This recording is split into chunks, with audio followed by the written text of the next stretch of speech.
A Beasley Media Group station.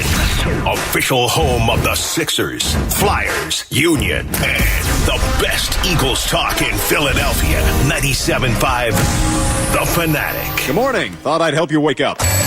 It's 6 a.m. and you're listening to The John Kincaid Show, Philadelphia's longest-running sports talk morning show on 97.5 The Fanatic, Philadelphia. Let the party begin! The show starts now. We get rolling at 6 a.m. in the morning, and if you were up late last night watching the Phillies, watching maybe Game 5 of the NBA Finals as Denver gets its title, I wish you a very calm and peaceful morning. John Kincaid Show on 97.5 The Fanatic. Our 6 a.m. hour, as always, brought to you by our friends at Bradford White Water Heaters. Bradford White is here for the pro. Connor echoed a sentiment on social media that I was, I guess, sort of yelling at my TV last night, but I was reminded in my own home that they can't hear you. You're talking to the TV, but they can't hear you. How the concept of a bullpen game for a contending team for this length of time is somehow acceptable. I love the fact that Dave Dombrowski has come to this town. I respected the hire from the time they got him. A baseball man who has shown in various spots that he can take an organization and turn them around and get things rolling. Brilliant job that he's done in a lot of ways. I know that he has a reason. I know that he has a thought process. But damn if I can't figure it out. Because there are fifth starters, there are journeyman starters that are available in Major League Baseball. There are guys at the AAA level that are available in Major League Baseball who could give you 4 or 5 innings, who you could get. And the fact that they subject this fan base to bullpen games, which then torment a bullpen because your starting pitching has not been that good and that consistent, save maybe the last 2 weeks, where we've seen a little glimpse of what we think they can be. I don't understand what Dave Dombrowski's doing. I know he's got a plan, and I know he's a smart guy, and I support him wholeheartedly. Well, let's call it half-heartedly. I'm going to put it half-heartedly because I have no idea why they do not fix this one thing which could have been fixed and can be fixed, and I don't understand why they don't. I don't know why they don't have a fifth starter ready to go. Somebody from it makes no sense. But I'll even go below that. Okay, so that's the hand that's been dealt to Rob Thompson. How the hell are you playing this? So on Sunday, you're playing the Dodgers. You take out Taijuan Walker, 5 innings pitched, 2 hits, no earned runs, 83 pitches. And who do you throw out there? Your 4 best relievers. You throw out Soto, Sir Anthony Dominguez, Alvarado, and Kimbrel. Yep. All right, so they're done. I guess they wanted to win that series, I guess is what he's going to say. But you had no reason to take out Taijuan Walker in the first place after 5 innings. He was ticked off about it. You could have saved at least 2 arms out of the bullpen. He only had thrown 83 pitches.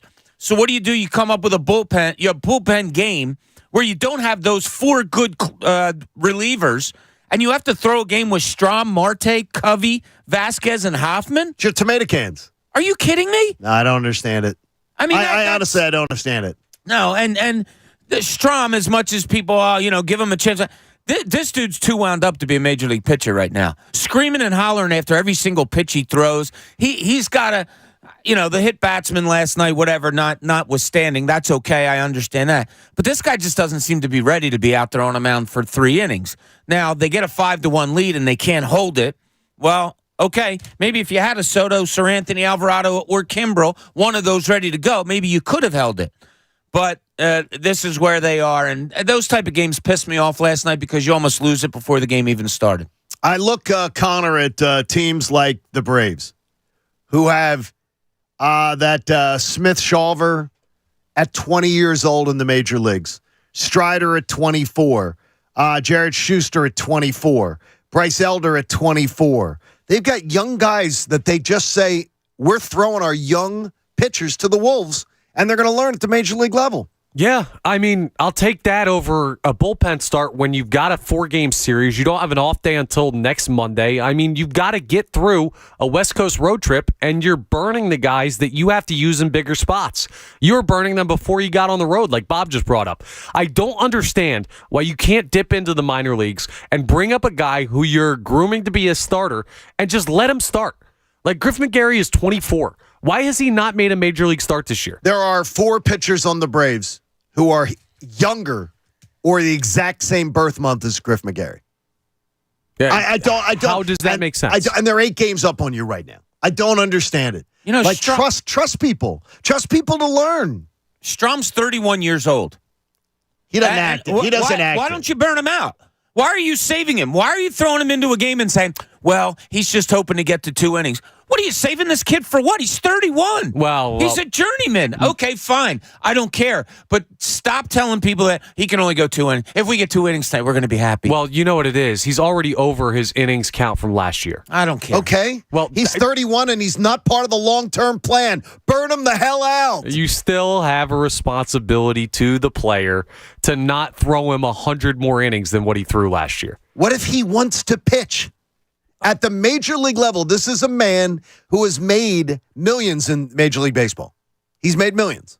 Yeah, I got you. So, I mean, it's not like you're doing something to a kid, and we're going to talk about that subject later, which I can't wait to get into. Yes. Like, I mean, you're not doing it to a child. This is a grown man. No, I get you, but also, guys, again, it's annoying to lose those games. I'm as mad about it as you guys are. It's as baffling to me that they don't have a eligible 5th starter who's actually a major league caliber starting pitcher to throw these games. But there's going to be a point later on in this season where you need Matt Strom. There is. He's good enough that there's going to be points where he throws big innings for this team later on. You're in trouble if you're. They're in trouble if that's Matt Strom's want to be one of your saviors. No, he's not going to be one of the saviors. But if you got to go to him in like the 5th or 6th inning because someone had a blow-up game because Aaron Nola had another bad start, he's going to be one of your better long relievers. And you can't just blow him out in June in a series against the Diamondbacks because you don't have a 5th starter. The easier option is just start somebody who should start. You're right on that. That is the easier that's fine. option. Yes, but if they pick this guy to start, please stop with the 2 innings. The guy's arm's not going to fall off. And all right, I understand what you're saying. If they're going to need him for 20 more innings this year, okay, that'll put him 20 more innings more than he had last year. Whatever. He's 31. Like, I don't care if I need him for a big inning and his arm starts to fall off. Oh well, I can replace him with somebody else. I'm not riding Matt Strom. Trade deadline comes. You can find veteran pitchers who you can use down the stretch. If you say Matt Strom's burned out by the trade deadline, there are going to be 20 Matt Stroms available at the trade deadline that you can get for a low-level prospect. Yeah, but we have Matt Strom at home. He might not be as good as like Matt Strom you can get at the drive-thru for dinner. But congratulations to JT Realmuto on hitting for the cycle. That is a impressive feat. And again, Cody Clemens. He's been so much more than anybody expected. That was a heck of a foul ball. Oh my gosh. Oh, jeez. Well, what can you do? So close and yet so far. Yeah. You should write a song like that. That's on the umpire for even calling that fair. That was so foul. Like, it wasn't even close. Why would you give us hope? Yeah, give hope like that. By the way, it came up on the app. On the app, it said Phillies take the lead. Well, he rounded and entered the dugout. Brought it back. So on the app, you get the update, and it's like, oh my gosh. I had the tweet ready. Yeah, I had to delete it. Hey, starting tomorrow, I'll be taking on and taking down cancer for a 3rd time. Or at least that's the plan. Please, pray for it. So today's show is presented by my friends at the American Association for Cancer Research. You can make a donation to support life-saving cancer research now by going to 97.5thefanatic.com/AACR because cancer research saves lives. And that is exactly what I'm counting on tomorrow. So tomorrow, I will take a day. They make you go through a special, sort of little class, and then you get 2 hours of extra stuff that they pump into you and everything. And Bob, I was surprised yesterday. So I get my directives for my first day of chemo. And they're the first thing it says is eat a big breakfast. And that is 25 years ago. It shows you about cancer research. 25 years ago, they never told you to eat a big breakfast. I would have saltines. I would have a piece of toast, no butter. Now they're go have a big breakfast. So I'm going to take them up on it. Anytime somebody tells you to eat a lot or make sure you stuff yourself, Do it. it shows how healthy you are and how ready to go you are. So, Yeah, sure. Let's go with that. You got this. We're going. Hey, in the Morning Mindbender, Coach says this internet tool was originally named Backrub. What is it? I'm going to say Google. Yeah, that was my first. I stole it from you. Hey, stole it from you. You mean like a search engine, right? We're not misinterpreting this. He didn't say It's search like- engine. It's some type of browser or something. Says internet tool, Connor. Your mic works, Coach. Yeah, you're kind of an internet tool, Connor. Wow. I've been called that before. Especially- Is that why you did comes this out. just to set up that Especially on YouTube. They go on. What is it, Connor? Come on. Go, Connor. Google? Sure. Everybody. You're all Google. going Google. Yes. All great answers.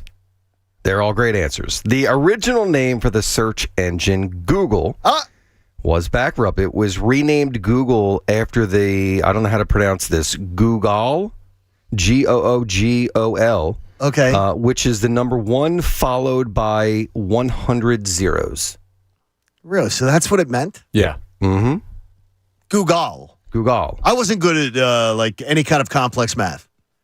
So I don't. Once numbers got to be a certain length, or if there were decimal points and then it went on, I was done. At that point, No, not a mathsman. No.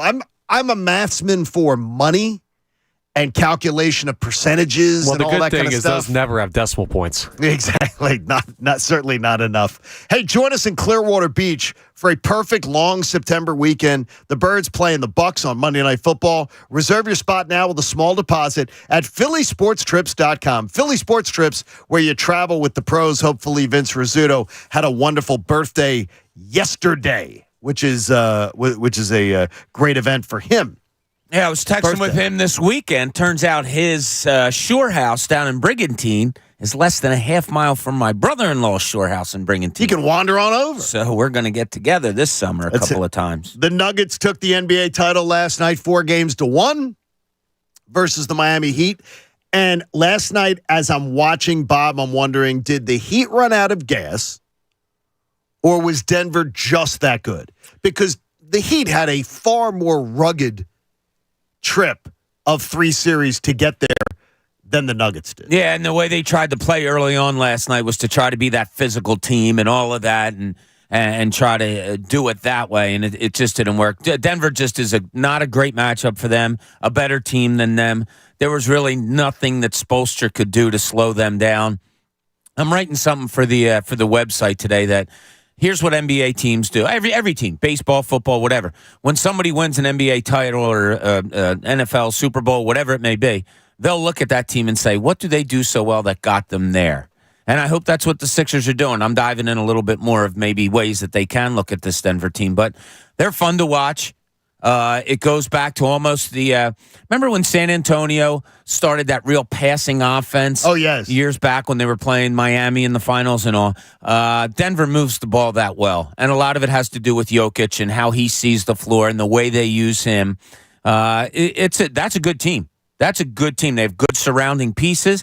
They have the key. Listen to this, Sixers. They have guys who can beat people off the dribble quickly. You have one of them right now in Tyrese Maxey. You have no other ones. You need to get them because they're good at basketball, and that's what this game is right now. So there's a lot of things you can take away from that Denver Nuggets team that I think you might be able to implement into this Sixers team, however they're constructed when, people go or people come. Well, it's whatever it weird may that be. you talk about construction, Bob, because in construction, there are rumors out there, and Bill Simmons is respected by many in NBA circles. Whether this information is correct or not, I'm not sure, about Bradley Beal and where he may end up. My guess, my bet, the odds-on favorite, I would put them minus 200 would be Philadelphia. My odds-on favorite is Philadelphia, and I don't even think it's close. Beal and Embiid, they're friends. Embiid was trying to get him 2 years ago, which I kept telling people on this podcast. They ended up going with Harden instead. Embiid was pushing hard for Beal. I listened to what you just said, and I know you're writing the content for the website. Does Bradley Beal get you any closer to the way that Denver plays the game? I think maybe he gets more so than Harden, yes, probably, more yes. so than Harden, but does he really? However, he's never on the floor. 60 games? The guy never plays. He's always hurt. Bradley Beal in his prime, good Bradley Beal. My God, yeah, that's really nice. That's a great start there. I don't know. Maybe I'm soured on this is the third year in a row that we've heard Bradley Beal's name being linked to the Sixers, and it just never seems to happen. One of those times in the middle of it, he came in here and dropped like 50 on the Sixers, and people were like, oh, man, this would be awesome. I don't know. 29 years old. Now, the weird thing is Connor, Bob says it there, is Bradley Beal's 29. Now, he's averaged 61 games the last 3 years that he's played. That's not great. But That's not great. It does feel like he's way older than what he is. 29. Doesn't it? He You're also right. looks older. I don't think he looks 29. That's that headband. You can't tell where the hairline's at. Is it still good? Is it back? I think that's the idea. I may go the headband if I start to lose a little. I got some good Phillies ones for you if you want. The Fanatic one. Bandana or something. Yeah, exactly. Yeah, work that. Bradley Beal at 29, though. Again, I feel the same way you just said it. Well, Seems like there's a lot of. I want to see the Carfax. Yeah. I want to check the mileage on that. There's two ways to look at it. You could say, 29, he's younger than we thought he was. Or you could say, he's 29 and we already feel like he's aged as much. Is he going to age exponentially worse in the coming years as he gets to 30 to make him look even less likely to help the Sixers? You'd have to have him for 29, 30, 31, and 32. At if you traded for him. $50 and $54 million a year. So, you could have, and yesterday there was the discussion, and Best Show Ever was talking about, would you rather go Harden at 2, or Beal at 4? Now you're getting Harden 34 and 35 if you got him at 2, and you're getting Beal 29, 30, 31, 32. But Harden has been more of an Iron Man compared to Bradley Beal. Yeah, Harden gives you 36, 37 minutes a night. He's usually out there. The injuries, he had that calf or whatever, and that seems to have, or hamstring, that seems to have gone away. Unless, and I'll tell you, watching these Denver Nuggets has kind of, made my wheels spin.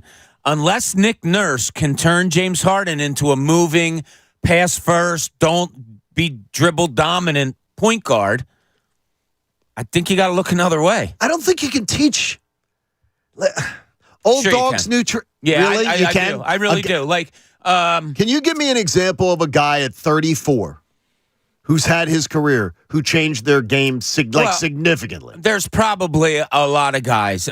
You become that old man point guard. You become the pass first, use your guile, use your street smarts to play the position, whereas you're not as ball dominant. It might come back every once in a while, but that's the way you go about your game. We saw it a little bit last year with Harden. I think he had to play an older man's game because his body with the hamstring wouldn't allow him to get where he wanted to go with the quickness or the step back or anything like that.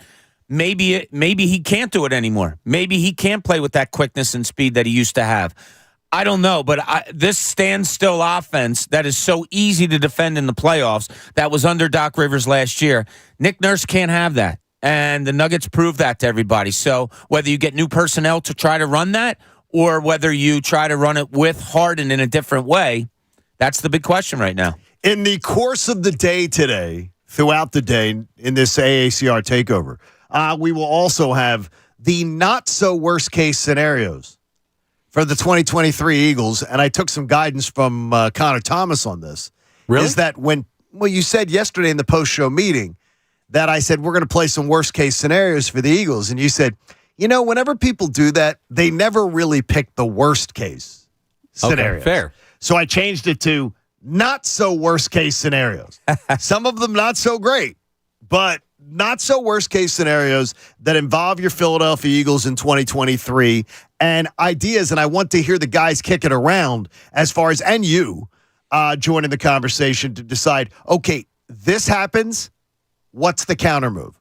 This happens. How do you adjust? How do you survive? And we'll get to some of that throughout the course of the day. I want to remind Coach he better be on his game because we are 74 days to FanFest.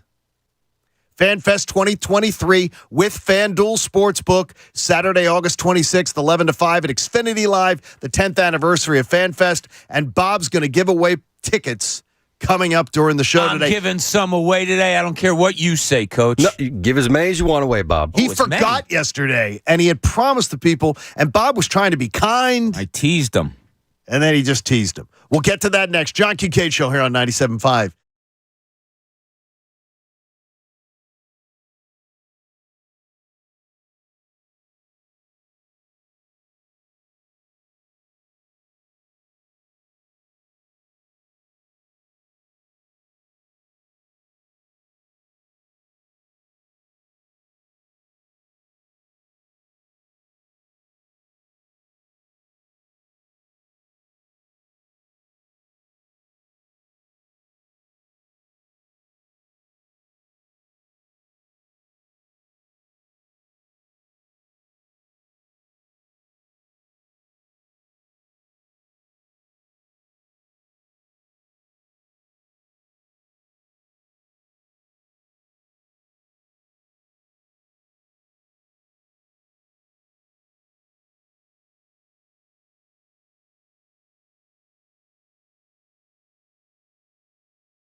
97.5thefanatic.com, the Fanatic app, and now on Odyssey.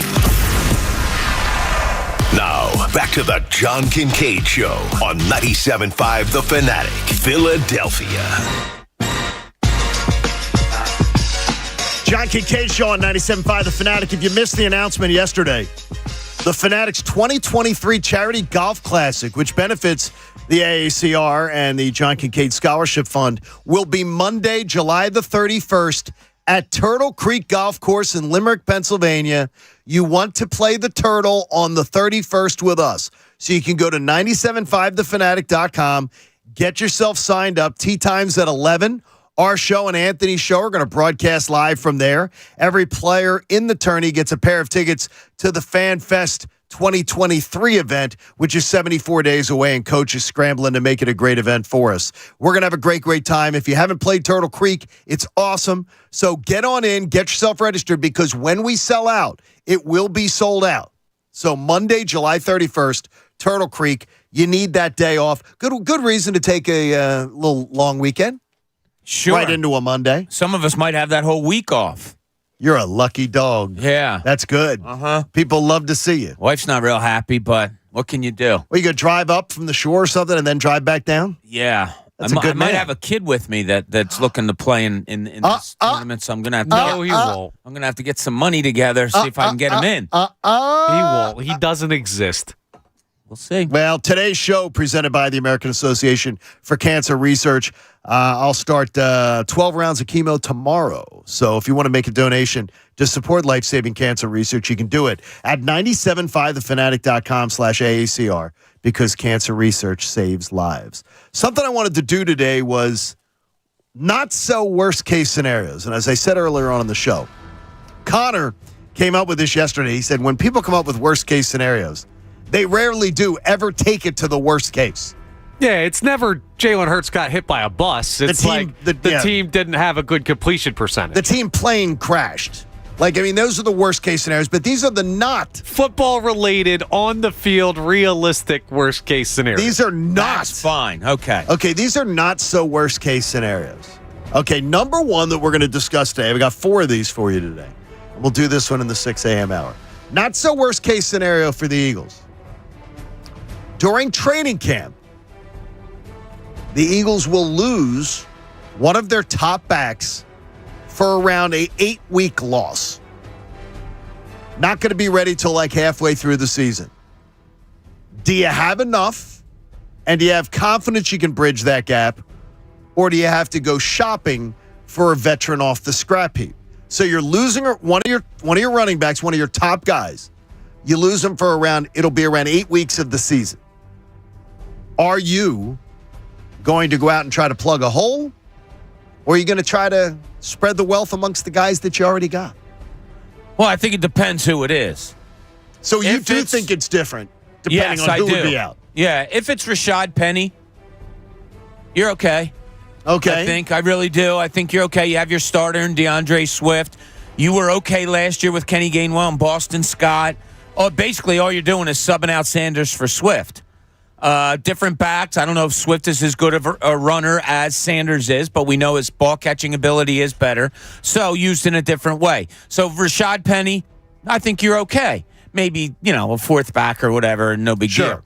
If DeAndre Swift, however, goes out, absolutely, because Rashad Penny throughout his career seems to be a hit away from being a 3, 4, 5 week out of the lineup type of guy. You can't go into a game this year, I don't think, any game with Kenny Gainwell or Boston Scott as your number one back. Who's got the better skill set, though, that the skill set that's more replaceable? Between DeAndre Swift and Rashad Penny? Yeah, and Rashad Penny has the much more replaceable skill set because DeAndre Swift is the better receiver out of the backfield. But don't they need a back like Penny on the roster? Isn't that why they went and got him? They do, but I don't know that they're that dissimilar between DeAndre Swift and Rashad Penny.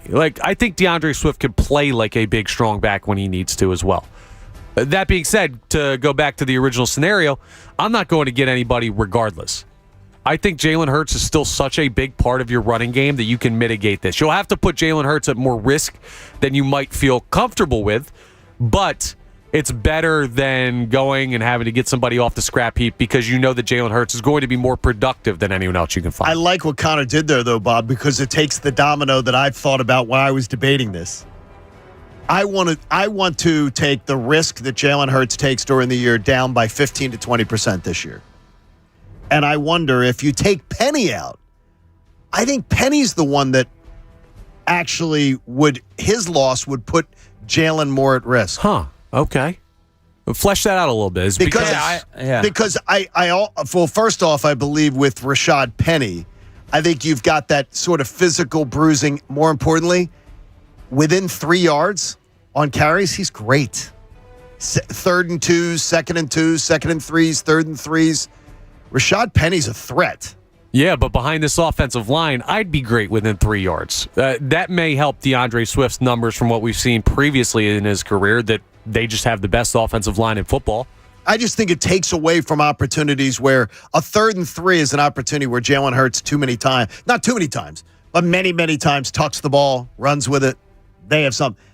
I don't think when Rashad Penny, I think he just powers it through behind this offensive line. I think he moves the chains in short yardage just by lining up and doing it. And Jalen Hurts doesn't have to take those shots on his shoulder. I don't think Jalen Hurts has to take those shots. And I hope that they're cognizant of that they decide not to do it. 3rd and 3, you have 2 downs to get 3 yards.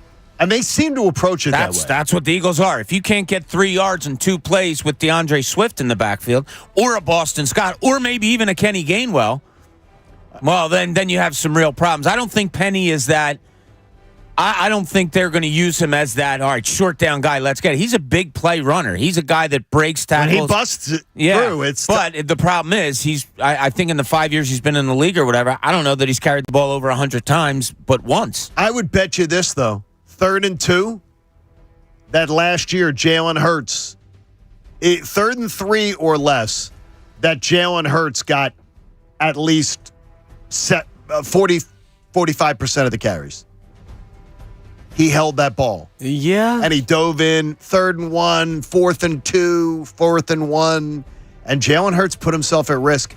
And they wanted a guy like Penny to keep it from being able to put him in that same situation. It's a fair point by you. And hopefully they don't go down. I just think that you're able to lean back on that, and that would deter Howie Roseman from using valuable cap asset to go ahead and get a guy that you might not feel like you need. There you go. So good.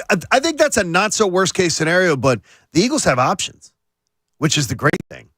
The roster, they still have flexibility. It'll be interesting to see how they navigate the first little bumps in the road that are sure to come at some point. In the last 2 seasons, Jalen Hurts has run the ball more times. In 2021, ran at 139. In 2022, he ran at 165. Rashad Penny's most rushes in a season are 111. Yes. The guy can't stay healthy, so I don't know how you're using him as a short down back when he's kind of a breakaway guy and he gets hurt. So him getting a pounding, I don't know. I don't know who that short down guy is. I hope they take it out of Jalen Hurts' hands. I don't know if it's not Penny. I don't know who it could be. It could be DeAndre Swift. It could be Boston Scott. I don't think DeAndre Swift is the short yardage guy. I don't look at Rashad Penny as a short yardage guy, really, either. Again, I just see this offensive line, and I think if you have a good enough running back to be a starter at the NFL level, you can get short yardage in this offense. Hey, with Colonel Season's popcorn seasoning, you could turn the flavor up on your popcorn. Just add interesting with Colonel Seasons today. That's available for you in the popcorn aisle. In Cooney's Corner, Bob wants to give out kudos, and he ain't talking about the candy bar. Now, let's see what's in Cooney's Corner. Connor looks confused. He doesn't know I what. love kudos. You do? No, I just didn't know that was a I don't popular remember the thing. kudos candy bar. They were like little granola bars with a chocolate drizzle and maybe some M&Ms mixed on in there. Yes. They were incredible. Chocolate Really? on the bottom. Oh, dude, get a kudos bar. No, I guess I I'm don't gonna think have you to. can find them. I don't see them anywhere anymore. Track them down somewhere. However, the kudos that I want to get out, this kind of struck my eye the other day when we see Trey Turner starting to hit the ball again and looks more comfortable up at the plate. And I was wondering, all right, what I heard on the broadcast them say, yeah, just a little tweak. So diving a little deeper. So Kevin Long, the hitting coach, who has gotten a bunch of kudos. Yes, he has. Since he has been here, was watching tape and couldn't pick up what was different about Trey Turner. So they went to the analytics. They did all these things. and then two little things popped into his head that he concentrated on, saw, brought it up to Turner recently, and Turner directly relates it to his turnaround, in which he's hit 300 over his last 5-6 games. And it's a back hip and a knee. And the way he was moving his back hip and one of his knees when he was going to swing on the ball, and I think somebody described it as minute, but big enough that when he brought it up to Trey Turner, boom, the ball starts getting hit again.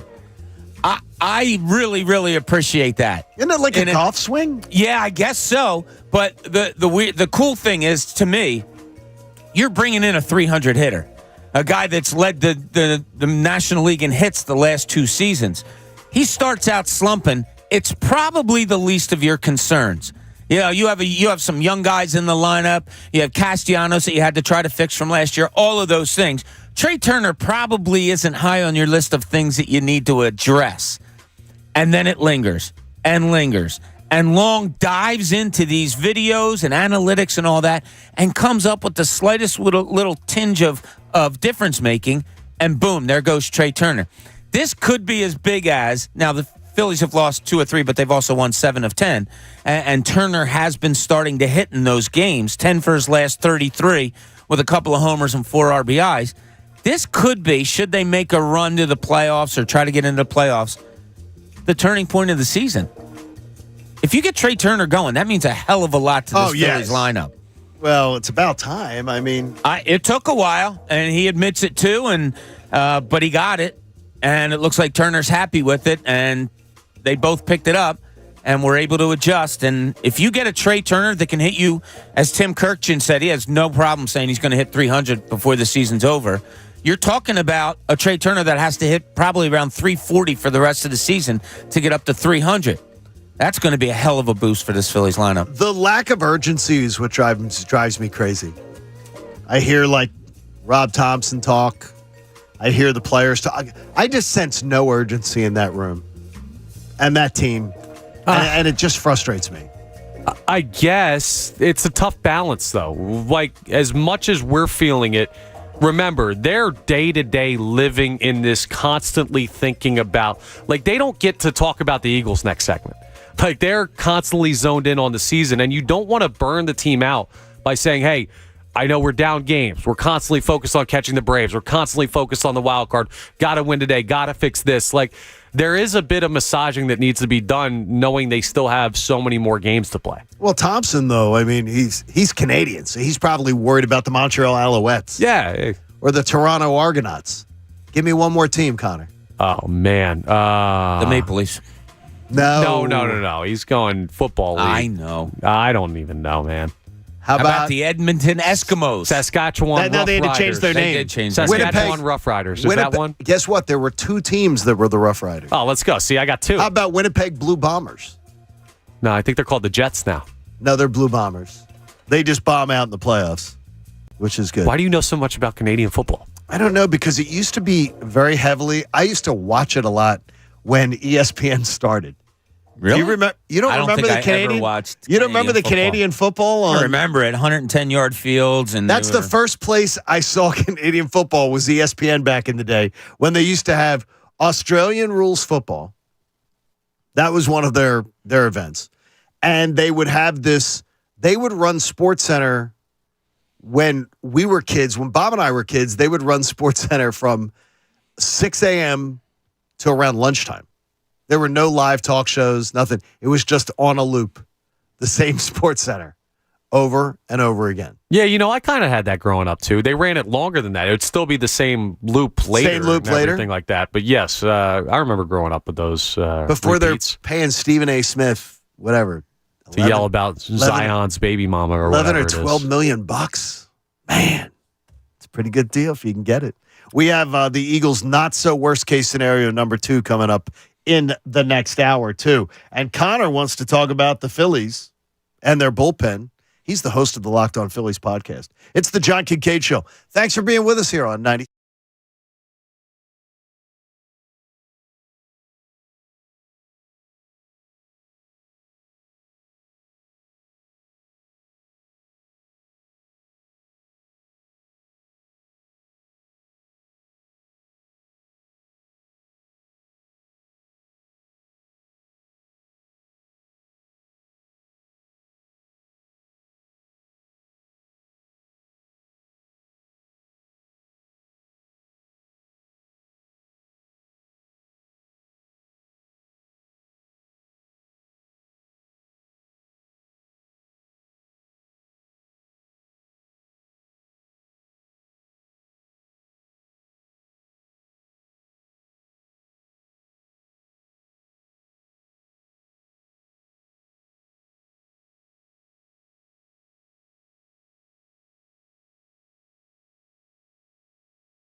Philadelphia.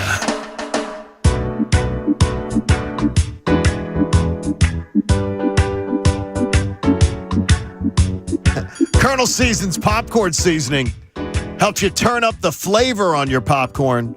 Just add interesting with Colonel Seasons today. Available in the popcorn aisle. So if you did not bite the bullet and get one of those popcorn poppers that Jamie has, that Coach has. I had popcorn last night. But you're I not did getting not. one of those. I have one. I have a popcorn popper that has the, Coach, what's it, that comes up like through the chute and pours down into the yellow chute. We do have one of them. I just have it makes a lot of noise, so I haven't used it in a while. No, this is one where you just put it right in the microwave. Yeah. It's got a lid on it. Oh. Bob's talking about like the air popper. The old-fashioned air the popper. I love them. There's some delicious. They make the house smell good. Oh, yeah. I had Except last night I had some. if someone makes them at work. What do you mean? Because for whatever reason, when someone makes popcorn at work, the whole office stinks of it. Really? Yes. But I feel like that'd be a good thing. Go over in your It is Peter good. and go over in your Peter and Stan's office. Someone always is burning microwave popcorn if you're here a little later in the day. Well, I'll have to bring my seeing nose dog to let me know. Yeah, you what can't tell. Well, the microwaves, I don't want to put this in a disgusting way. They're disgusting. Probably in this building are not the cleanest of microwaves. So when you're microwaving something that generally smells good, which is popcorn, but it's tied into all the other crap that has been microwaved in these microwaves, sometimes it ain't the best smelling thing, John. Microwave burritos. Yeah. Well, I've got Heated cod for up breakfast, stuff. so that'll be Ooh, yeah. probably knock out the All right, smell. here's a little trivia for you. Who has I the know this dirtiest? What show is the dirtiest? only because my neighbor is currently selling her house, so she has some open houses on the weekends. Realtors have two different distinct smells, and they don't have to be obviously not at the same time that they have when they have open houses. Oh, I thought So you meant no the one. realtor People- themselves. So that when people walk in, they smell one of these two smells. What are the two smells? Cookies. Cookies is one. Some sort of fragrance, like clean linen. No, you just Clean said linen. popcorn and cookies are Wow. the two biggest smells that the realtors will have in an open house to make it feel homey. Wow, I like the clean linen smell, like the smell that someone's just done laundry or something. I love this segment. This Because you is can't just smell. very enjoyable. We're leaving you out on that one. But Unbelievable. you could tell us about the Phillies because they're pretty hot. Wow. And even though the last two of the last three nights, the offense has sort of taken a crapper No. at times. The offense when they need it. last night they put When up they need enough it. runs to win that game. That was on. I mean, the Diamondbacks are a solid team. If you're going to score that many runs against them, you should win that game. You shouldn't lose that game. Yes. Correct. It wasn't the perfect performance. Bottom line, though, here's the conversation, right? The Phils have been playing better baseball recently, which it changes your strategy at the trade deadline a little bit. I still think a starter is very much needed. Even if you call up Griff McGarry, you call up Mick Abel, your plan is Andrew Painter. Maybe you give Bailey Falter another shot. I'd be all fine with Bailey Falter. Yeah, I agree. I don't think any of those are bad options compared to what you have right now. Mick Abel's a little young still, and he hasn't really played. But the bottom line is you're still going to be looking for a starter. And with how aggressive Dave Dombrowski can be, it could be a top-end starter. So I'm giving you two options, okay? You get to the trade deadline. All things even with how they are now. So it's not like all of a sudden Bailey Falter comes back and he's got a 2 ERA between now and then. Just very realistically, from where they are now, you just transport a month or so forward. You have two options. You can go get a top-of-the-line starter, but it is going to cost you either Mick Abel and Griff McGarry and another top prospect, or you could go with Andrew Painter the rest of the year and let the kid go. Those are your two options. The trusted starter and give up some farm prospects, or you give the kid a shot. Which one is more enjoyable for you? I can't throw and put my hope that Andrew Painter is going to lead me to the promised land. But if you go with the Painter option, you've got McGarry still, you've got Abel still. You've got Oh no, another I don't top want to prospect. trade. Yeah, I don't want to trade. But if you're giving me an either or, I don't know. It's going to be set by their record. I know, and I hear you about the patience and all that, and last night was one game and all. I totally understand you, Connor. And, I've been through grinds of season. I know what you're talking about exactly. They need to go 20 games over 500 for the rest of the year to get 90 wins. Like, time isn't really on your side. Talk about waiting for Painter or whatever. It all depends on the record. I mean, if they play 500 ball from here until there and are still 2 games under 500, right at 500, when they're looking to get Painter healthy, you're in trouble. Well, you're not making a trade between now and then. I think it all depends on what you want to do. Yeah, I think it depends. Like, what's your urgency is my thing. And there's no urgency from this organization at all. There's no urgency from the manager. There's no urgency from the messages in the clubhouse. Okay, so I take it when you say urgency, Bob, that if they were in a position to compete more, they'd be more likely to go ahead and get a top starter. If they're less likely to be competing for the playoffs, they'll be more likely to get Painter a shot. Yeah. Okay. Or if you have a tremendous run and all of a sudden you find yourself right dead in the mix or maybe, pretty solidly there and you can afford to be patient enough to wait for Painter, okay, good. That's your cake and eat it too, right? Right, but you don't. So my point of the exercise is how much trust can you really have in Andrew Painter the rest of the way? Like, is it enough because he's the top pitching prospect in baseball that you can accept them saying, hey, we don't want to mortgage the farm anymore. We got to leave some stuff in the coffers when it comes to guys we could call up in the future. So we're going with Painter as the 5th starter once he's healthy. Like, that doesn't seem acceptable to you guys. I'd be fine, but for some reason, it's been an absolute embargo on any information even about Andrew Painter. When's Andrew Painter going to be ready? When is anyone 20 pitches the other day? I mean, whoop-de-freaking do. I mean, this organization and the bubble wrap that it puts people in is truly... It's baffling to me. Yeah, it baffles me. Pat brought up that great point last week of maybe this was their plan all along, to have him healthy for July, August, whatever, be your 5th starter for the final couple of months of the season, and, maybe that's what they're gearing him towards. I hear you there. But I don't think part of their plan was being under 500 while they were doing that. No. I think part of their plan was to be, okay, we're 10 games over. We're in the hunt for the division. We're going well enough that we can afford to wait for him. Whatever it be, starting pitching, some people in the lineup, not hitting, whatever the reasoning, they're not probably where they thought they'd be in the middle of June. And right now, you bring Andrew Painter into this, you are putting him in pressure. Yes, and I like that. So you I do gotta like say, that. I don't mind that either.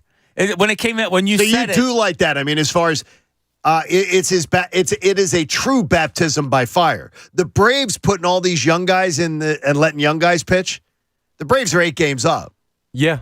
There's a completely different thing throwing one of them out there every 5th day or putting a 20-year-old in your bullpen. Right. Because you're up by 8 games. Yeah, well, this is a personal thing, but I think the kid's really special. Everything I hear about his makeup is he's got everything he needs mentally to pitch at this level, everything physically, obviously he just needs to pitch, which he doesn't pitch. He does need to pitch, and that's why the pressure doesn't bother me.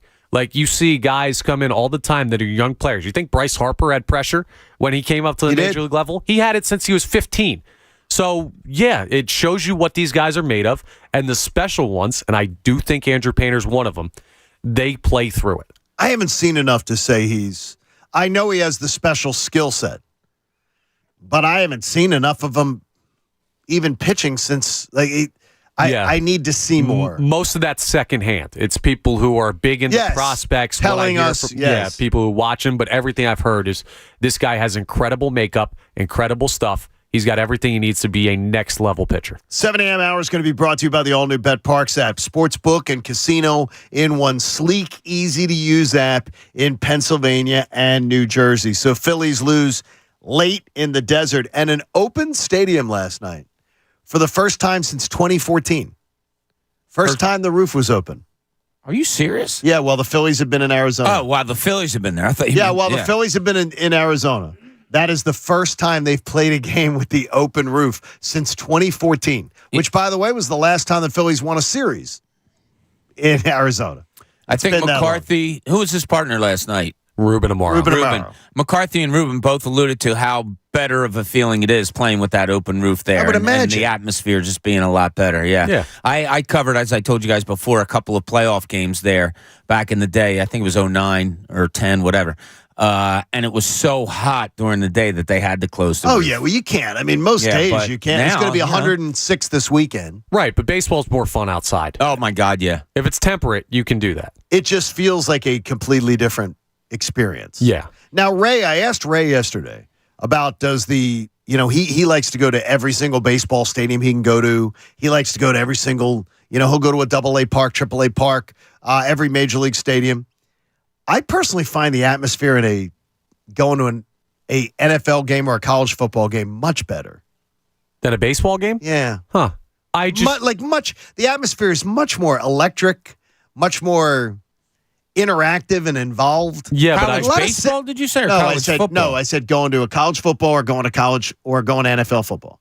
Going to an NFL stadium or a college stadium. Those are events. That's what I'm saying is that, and I that's why I was asking Ray about it yesterday in 5 questions. Is it just the vibe of grabbing a beer and sitting there and watching baseball and it's chill? Or is it because going to an event?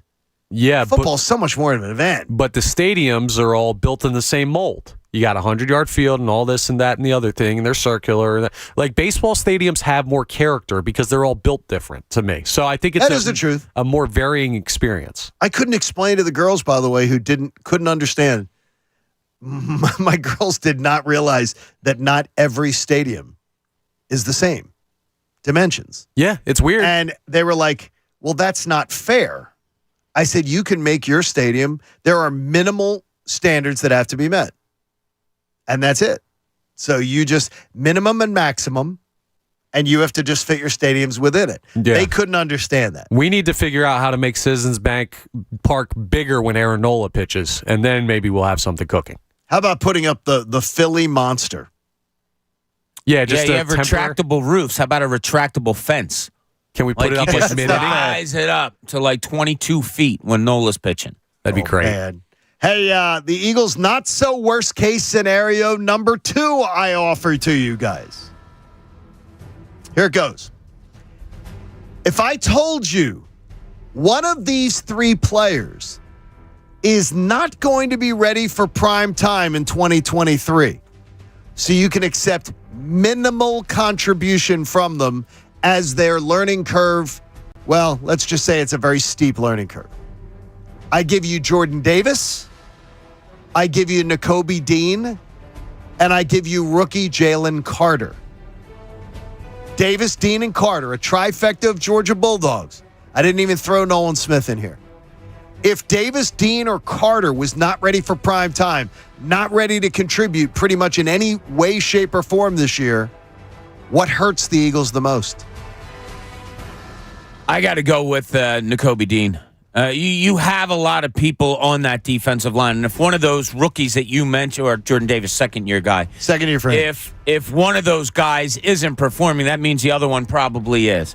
And you still have some veterans that are coming back on that defensive line that was historical last year. You know, when you talk about all the sacks that they had, you still have Brandon Graham, Fletcher Cox, albeit older, but still coming back there. Josh Sweat. You have obviously you're gonna get some big time rushing with Hassan Reddick.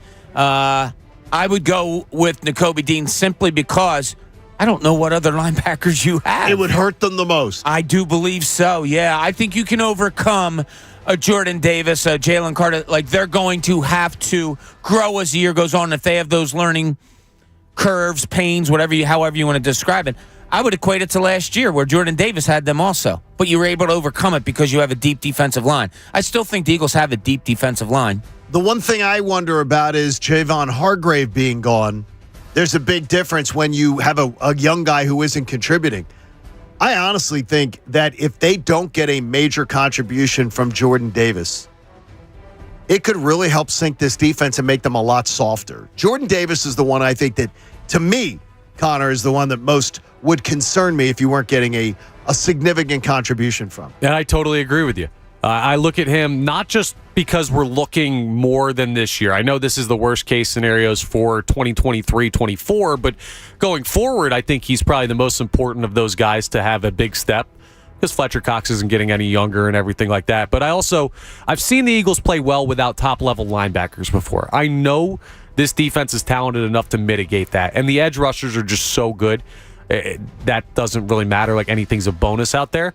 I see Jordan Davis as a guy that's going to have to get after the quarterback from that spot and stop the run. And if he can't do that, you're relying on Fletcher Cox way too much. All right, let's see what Max in West Philly has to contribute. Max, good morning. You're on The Fanatic. Good morning, guys. Thank you for having me on. Big fans. Thank you, buddy. I got to agree with the Nakobe Dean. That's assertion. Bob's. That was Bob's answer. Yeah. Mostly because of just what he said. Who else we got back there? That being said, I also don't know what we got to see out of him last year. Well, when you did see him in there, you saw the opposition being able to run the football a hell of a lot less. But that was a one-trick pony thing, and not enough. I don't believe enough. Like with Nakobe Dean came in last year and gave let's just say he gave spurts, but it was so small. The sample size was so small, Bob. And you brought in veterans. And I guess they just wanted to ride the veterans because they seem to have a lot of confidence. They're penciling in Nakobe Dean. Thank you, Max. They're penciling in Nakobe Dean, and he is wearing the green dot. So they think he's going to call this defense, be able to step in there. That's scary as hell to me. Very. And I'm a big fan, and I think it's scary as hell. If I'd have seen him sprinkled in more last year, maybe even splitting snaps with somebody, and he got the NFL game under his belt a little bit more, okay. Then you understand it. That's kind of the natural progression. His natural progression this year should be what I just described. Sharing snaps, situational things, because of how little he played last year. But they're not. They're skipping a step. They're going from guy that barely played to, yeah, you're the starter and you're making all the defensive calls. Whoa. So, that's ballsy. They're putting all their chips in that basket. They are. So what was it last year that kept them off the field? Was it physical? Or was it mental? Whatever it was, they're confident that he's gotten better at one of them, whatever was keeping him off the field this year. By the way, Connor last night during the Phillies game, if you missed it, and we'll have another not-so-worst-case scenario for the Eagles coming up. Connor last night during the Phillies game. Phillies have a big inning. And Connor tweets, the Philadelphia Phillies are pretty good at this baseball thing right now. Oh, cheerful. Yeah, I said right now. And then within 1 hour of that tweet, he is calling the Diamondbacks manager a hardo loser. It's correct. Because he was yelling and screaming and getting ejected. Wow. Do you not sense the irony in the man that gets thrown out of pickup basketball games? Oh, snap. Stop it. No. Yes. This is a man who gets ejected and screaming and yelling, and you were calling him a clown. Yeah, because he had no reason to leave the dugout. There was nothing to be mad about. If I had done it over something stupid like a minute. You praised Rob Thompson yesterday for protecting Aaron Nola, who was blatantly cheating.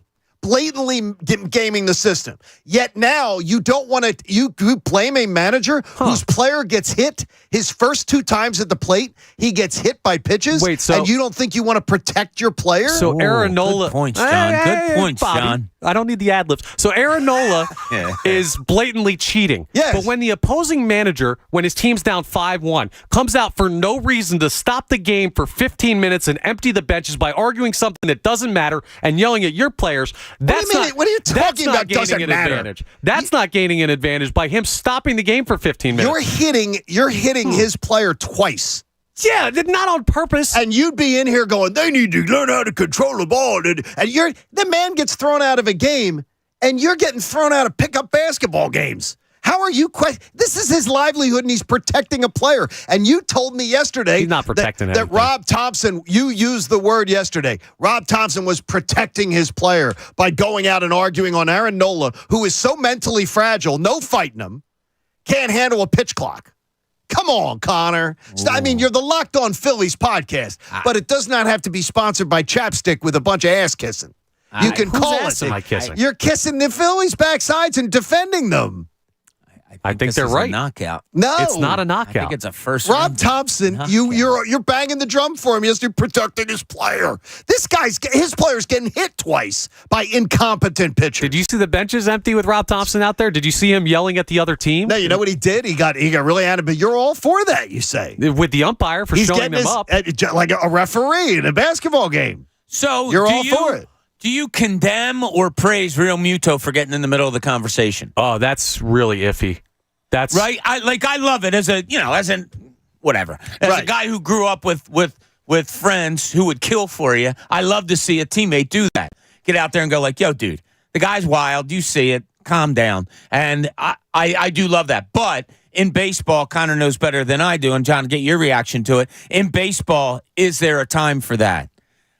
Did Real Muto overstep the boundaries? No, I think Real Muto inserted himself where he didn't necessarily belong, but I also like it. Yeah. Just like I like the manager of the Diamondbacks getting in there and defending his player. I like it. I like it. But I don't like the... Real Muto had no reason to be in that discussion. But at the same time, the opposing manager has no reason to be yelling at Real Muto. If all Real Muto said was, we're not trying to throw at him. Real Muto inserted himself to the opposing manager, not vice versa. Right. So blame Real Muto for escalating that. Well, even though I liked it. I think it was a minor escalation. I think the response from the manager wasn't an appropriate response to what JT did. Hey, tomorrow I'm going to be starting my 12-week course every other week of trying to take down cancer for a third time. And so the American Association for Cancer Research is inviting you today to make a donation to support life-saving cancer research by going to 97.5thefanatic.com/AACR. One of our favorites, the Pump Man, General Manager Todd Salvia, joining us on the John Kincaid Show here. Todd, good morning, buddy. How are you, bud? I'm doing great. How are you? Do people still stop you at traffic lights and go, pump, and scream at you? At us all the time. They do. It's great. We love to hear that, and we appreciate you supporting. And right now you're on a little bit of a rest, but you'll be coming back a little bit later on in the year. We get closer to football season. I know you're ready for that. Absolutely. Yes, for sure. Go ahead. I'm sorry. No, go on. Yeah, we wanted to take this opportunity to tell you, that Pumpman Philly is really proud to be partners with 97 The Fan. And John, we're very grateful for the work you've done for us and being a spokesman for Pumpman Philly. This one hits close to home. We've got several employees and family members that are battling cancer right now. So, from the bottom of our heart, we're wishing you a complete and speedy recovery. I'm going to do nothing less than that, Todd. How about it? I got an Eagles season to prepare for. Absolutely. You can't miss out, for sure. Todd, we appreciate your support of the AACR big time. Yeah, absolutely. And to show our support, we're going to donate $2,500. And that is fantastic. On your behalf, and our thoughts and prayers are behind you for sure. Thank you so much, man. We appreciate that. That's a very, very generous donation. Thank you, Todd. Say hello to everybody at the Pump Man. Will do. Have a great day. Hey, I think Pump Man, if you see his trucks out there, you're supposed to roll down the window and yell, "Pump!" As loud as you can. I haven't gotten a good one off in a minute. Sometimes you got to let him. Excuse me? What did you just say? What? So in this 7 o'clock hour, John beat you down with a stick and left you there, and then you come back with that? A half-hearted pump, or was it a... Uh-huh. Yeah, really. Break. Wasn't good. Yeah, well, you were better. You might... 97.5thefanatic.com/AACR, because cancer research saves lives. All right, we have a lot more coming up, and we thank Pump Man Philly for being a part of it. I want to ask a question, and it is a philosophical question, but it involves the career of a rising pitcher. It's the John Kincaid Show.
97.5 The Fanatic, Philadelphia. John Kincaid Show on The Fanatic. Reminding you want to go to Clearwater Beach for a long September weekend when the Birds play the Bucks on Monday Night Football? Well, you only want to travel with Philly Sports Trips, and you can reserve your spot now with a small deposit at phillysportstrips.com. Philly Sports Trips, travel with the pros. Richard says, John, I think the chemo may be making you meaner. You left Connor with a chalk body outline in that takedown. Nah, I haven't started chemo yet. I'm very much still here. I'm good. He's It's okay. It was a little friendly debate, one that I think I came out on top of, but that's okay. How in the world the could you judges have didn't have to score it because you're still on the canvas. How in the world could you have judged coming out on top of that one? You contradicted everything you're about No. and everything you defend. That's false. I made a strong argument as to why Torey Lovello is a hardo and why I was justified for getting tossed out of my men's league game. By the way, I'd rather have a hardo for a manager than a bump on a log. I don't know, man. You got kind of a bump on a log in Rob Thompson. I was glad to see Saturday that he had a little bit of a pulse, even though he had to go out and defend somebody who was doing something that's not defendable. Yeah, and I don't mean that disrespectfully. I just mean he leans much more to I'm not going to go out and make waves about anything type of guy, and it works out for the Phillies. I think it's very sleepy, the mentality. I think that the whole Phillies, they have a hard time doing Phillies pregame. Corey Seidman, Michael Barkan, Ricky, and the whole gang, they have trouble doing Phillies pregame, coming up with interesting stuff to talk about because this team doesn't give you much. And they don't have a sense of urgency. There's no urgency with them. They do not have, there's no fire. There's no, oh my gosh, we got to get our heads out of our asses and get this thing going right. Well, I don't know. I don't sense as much it as you, all. Yeah, well, exactly. But we don't. You just said we don't see anything from them. So maybe behind closed doors they are that. I don't know. I want to hear it then because you got a ticket buying public that is supporting this team wildly at the gate, which, by the way, I applaud them. I think the consumers want to hear a little bit about what's going on. If stuff's going on behind the scenes, we had a lively meeting today, and everybody knows we got to get on our horse. It's time to turn this thing around. Yeah, it's time to do that. I don't think you're going to hear that as much in baseball 162 as you are like a 17-game football season or whatever. I don't really need to hear it. I need to see it. I think they play with some kind of urgency, sometimes to their detriment. Trying to take an extra base. I think it happened again last night. They're way I didn't over mind that aggressive. one last night with Josh I Harrison. hear you. They give up so many. They just run themselves out of things. That felt partially intentional. It felt like it was going to be a closer play at home plate, and Josh Harrison was like, I'm going to round it to try and get the attention of the cutoff guy. All right. There could be a reason for that one. Yeah. Legendary news yesterday. Pat Sajak is retiring from Wheel of Fortune at the end of this year. I am just not a Wheel of Fortune fan. Yeah, it's dumb people's Jeopardy. I'm just not a fan of it. It's not allowed on in my house. I told you that. I'm not a big fan of it. Stand that shit. But you hate Price is Right too. Yeah. And Price is Right to me is just absolutely A-list as far as game show. It's okay. I love Price is Right. And I do like Jeopardy too. I like Jeopardy a hell of a lot more than Wheel of Fortune. Is he going to get the Alex Trebek treatment? Are they going to be like a whole year of people saying goodbye to Pat? It's a little bit different circumstances. No, I understand, but Pat Sajak, I don't know. I don't think Pat Sajak Did you see how old he is? 73. 76. Oh, wow. He looks good. Yeah. Vanna's good for 66. Vanna is 66? You think Vanna hangs around after Pat calls it a day? Wow. No clue. Maybe. Wow. Yeah. Is he on the Mount Rushmore? Somebody had this on Twitter last night. Is he on the Mount Rushmore of game show hosts? No. I love Mount Rushmore. No, he's not. Yeah, that's great. Yes, he's on there. Yeah, you can. Bob Barker? Bob Barker is absolutely. Trebek's 100%. Alex Trebek, yes. They had somebody else, and then Wink Martindale? no, Not the defensive coordinator. I forget. Steve Harvey for Family Feud. No, Richard he's pretty Dawson. good on there. Richard Dawson, a hell of a lot more than Pat Sajak, though it is a little bit creepy. Can't remember who the other one was. Hey, it's the AACR has taken over today's show. We thank the AACR for supporting life-saving cancer research, and so many of you do that too. Going to 97.5thefanatic.com/AACR because cancer research saves lives. I have to ask you something, and Bob, I'm asking you as a parent. I want you to take this from the parent standpoint, and Connor, you from the college player standpoint. I can do that. Even though this is Division I, it's going to be a little bit of a stretch. We played D1 teams. It is a little bit of a stretch. Quinn Matthews pitching for Stanford the other night. His head coach allowed him to throw. He's not a manager in college. His head coach allowed him to throw 156 pitches in a super regional game. That, by the way, Stanford advanced yesterday. So it ended up, they needed to win that game to get to yesterday, and then they got to yesterday and they won.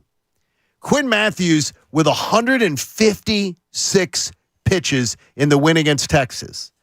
They had baseball executives commenting on this.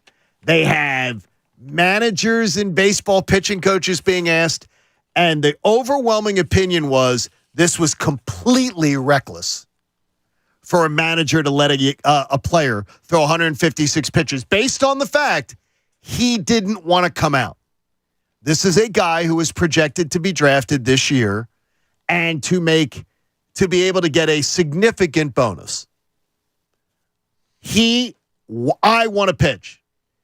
Does the head coach in college, do they have a duty to say, young man, I'm not going to let you do something that might damage your arm going forward? I'm not going to do it. It's interesting. I mean, as a parent, I'd be constantly making eye contact with him as he comes off the field. Like, you okay? And if he's like, I'm fine. Okay. Is it different territory? No question about it. The kid threw 103 strikes. Oh, my gosh. But if you watch highlights of the game and of him, he's a long, lean kid. He's like 6'5". He only weighs not even 190 pounds. Got a great motion. And he throws junk. So it's not like it's wear and tear on the air. He doesn't throw hard. It's not all that. It's mostly, working in and out, tying up left-handed hitters, all of that. I don't know how much wear and tear it put on his arm. Look, he could be a kid like back in the day that, he'll pick up the ball and throw 100 more tomorrow. Just because the new makeup of pitchers has been determined of what they are before you see who they are, I'm going to say, okay. If the kid decided to do it, he was drafted in the 19th round last year, decided to go back to school. If this kid wants to lay it all out for his college team and the coach keeps asking him and he's like, dude, I'm fine. So your son, you'd be okay with it? If my son's okay with it, I'd be okay with it, yeah. Even if his dream of a thing. This doesn't happen in college baseball. It doesn't happen in baseball anywhere. Anywhere. That, to me, should be enough of a red flag that you say, okay, I know he doesn't want to come out, but there's a reason that we don't do this and we don't allow this to happen. There is. It's a major red flag. No one should ever throw that much. That being said, if you're a coach in a super regional with a chance to go to the College World Series, you're already thinking, okay, I'm going to try and get as much out of this kid reasonably as I can. And then you go out there in like the 6th inning and he says, I'm fine. I'm not leaving this game. Don't you dare take that ball from me. I'm throwing well. My arm feels great. I know I'm at whatever amount of pitches, but leave me in. It's a hard spot to, against your better judgment, or against their what they want to do, to say, no, you're coming out of this game. That's a tough ask for a coach, especially when a player's adamant that they're feeling fine. And like one game of 156 pitches doesn't guarantee like his elbow's going to explode. It's dangerous for sure, but you can get away with it. How can you tell me that? We don't have documented data to show us that you. What do you mean? Like, we don't have data to show that you can get away with throwing 156 pitches. Yeah, we don't. We do because we don't have data to the contrary. We do know that over pitching. That guys, they took a piece here from the Sporting News. It's Sporting News. College pitchers who have thrown over 135 pitches in a game. Over 80% of them with Tommy John surgery at some point within 4 years. That's not enough data, though. This is a one-time instance, okay? So it's not those guys who threw 130, they might be guys who consistently threw deep into games. They might be guys. How does that compare to the average college pitcher? The guys who throw that many pitches probably throw harder on average because they're getting to go deeper because they're the better pitchers. This guy is a pitcher, as you point out. He's not a thrower. He's a pitcher. He's looking to be top 5 rounds in the draft this year. Correct. which would get him a nice signing bonus. Yeah. Nice bonus. Yeah, and a nice start it's to his one career. time, 156 pitches. Is it crazy? Yeah. Is it going to directly lead this one day to, like we said, Tommy John surgery or arm problems or whatever? I don't know. Who was it? Was it you or Pat? I forget, that came out and said arm problems are going to happen to pretty much everybody anymore. It's just when they're going to happen. I think we both feel that way. It's kind of an unavoidable when it comes to baseball. It's more major for some than others, and especially in college. Like, you don't want to, before these guys get paid. It's easy to say that about a guy like Andrew Painter with a big signing bonus who's going to come back and pitch in Major League Baseball one day. For a guy who hasn't even been drafted yet, like, it's more of a risk for sure, but you expect arm problems as a pitcher. Well, one of the things about that, and I know that my old buddy Leo Mazzoni would say it, pitchers today constantly having arm problems at an exponential rate, far more than previous generations. And what do? We throw them less. We baby them. We baby pitchers. We throw them less. And I wonder if that's part of it, that maybe, I know this, Leo would say if the kid said 156, let him go. Yeah. Let him go. You know, there is something to say for that. Obviously, times change and all, but the way they've changed as far as pitching goes, I mean, Connor and I were looking up some stats on older players that were, you know, probably ending their careers when I was a kid. And you're talking out of their 36 starts, they had 33 complete games. Complete games. You know, it's just different. Kurt Schilling, and this isn't all that long ago, in 93, threw 146 pitches in a complete game against Toronto in Game 5 or whatever it was. It wasn't outlandish back then. It was like, oh, geez, 146, okay. And you moved on. And he was ready for his next start 4 days later. What has fundamentally changed?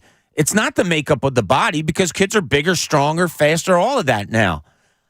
It's the way that they're brought up. I wonder if the bigger, stronger could be a problem. You're right. is a problem when players were more doughy and look like just regular guys. Yeah, like Get Babe the Ruth fat wasn't kids to getting pick. Tommy John. Exactly. No, you're absolutely Well, right. I mean, It's tough on the tendon. The whip is different. I watched Glavin, Maddox, Smoltz through their whole careers, and their entire careers. 3 Hall of Famers, and none of them would have gone to the beach and impressed people and been like, man, look at their physiques. Yeah. Didn't you call one of them Mudslide? No, that was Greg Maddox's nickname. Right. They called him Mudslide. Jeez. I didn't call him that, but he wore his tighty Bob. He wore all that money and he wore tighty whiteys. Hey, you like what you like. You Fruit gotta of the find loom, information tighty there by you. whiteys. Maybe they were breathable. He would and be so proud of them that he was not spending money on fancy underwear. I'm like, that's just a weird flex. He's economical. That's a weird flex. People like that. By the way, Matt checks in, cousin Matt, who had 2 torn rotator cuffs pitching for St. Joe's. He says, best injury to have at Tommy John. You can give me a new UCL. Right. Yeah. You can't give me a new shoulder. That's a fair point. But I mean, there's no guarantee. This isn't just about the elbow. Like, rotator cuff is a wear and tear injury as well. I had UCL issues in college, and I know how to deal with the elbow issues. I know the issues of overpitching, right? I'll also say, I have a scenario not at the D1 level, not going to this College World Series, anything like that. So I don't need anybody in my mention saying, oh, it's D3.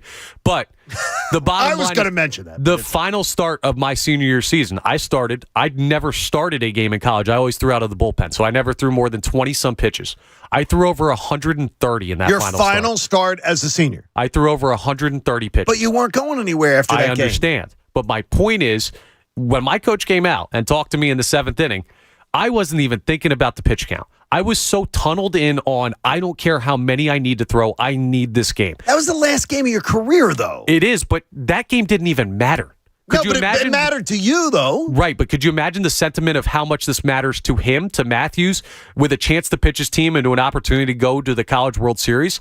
My point is, the mentality of the athlete is super hard to overcome as a head coach, to tell that player he needs to be out of the game.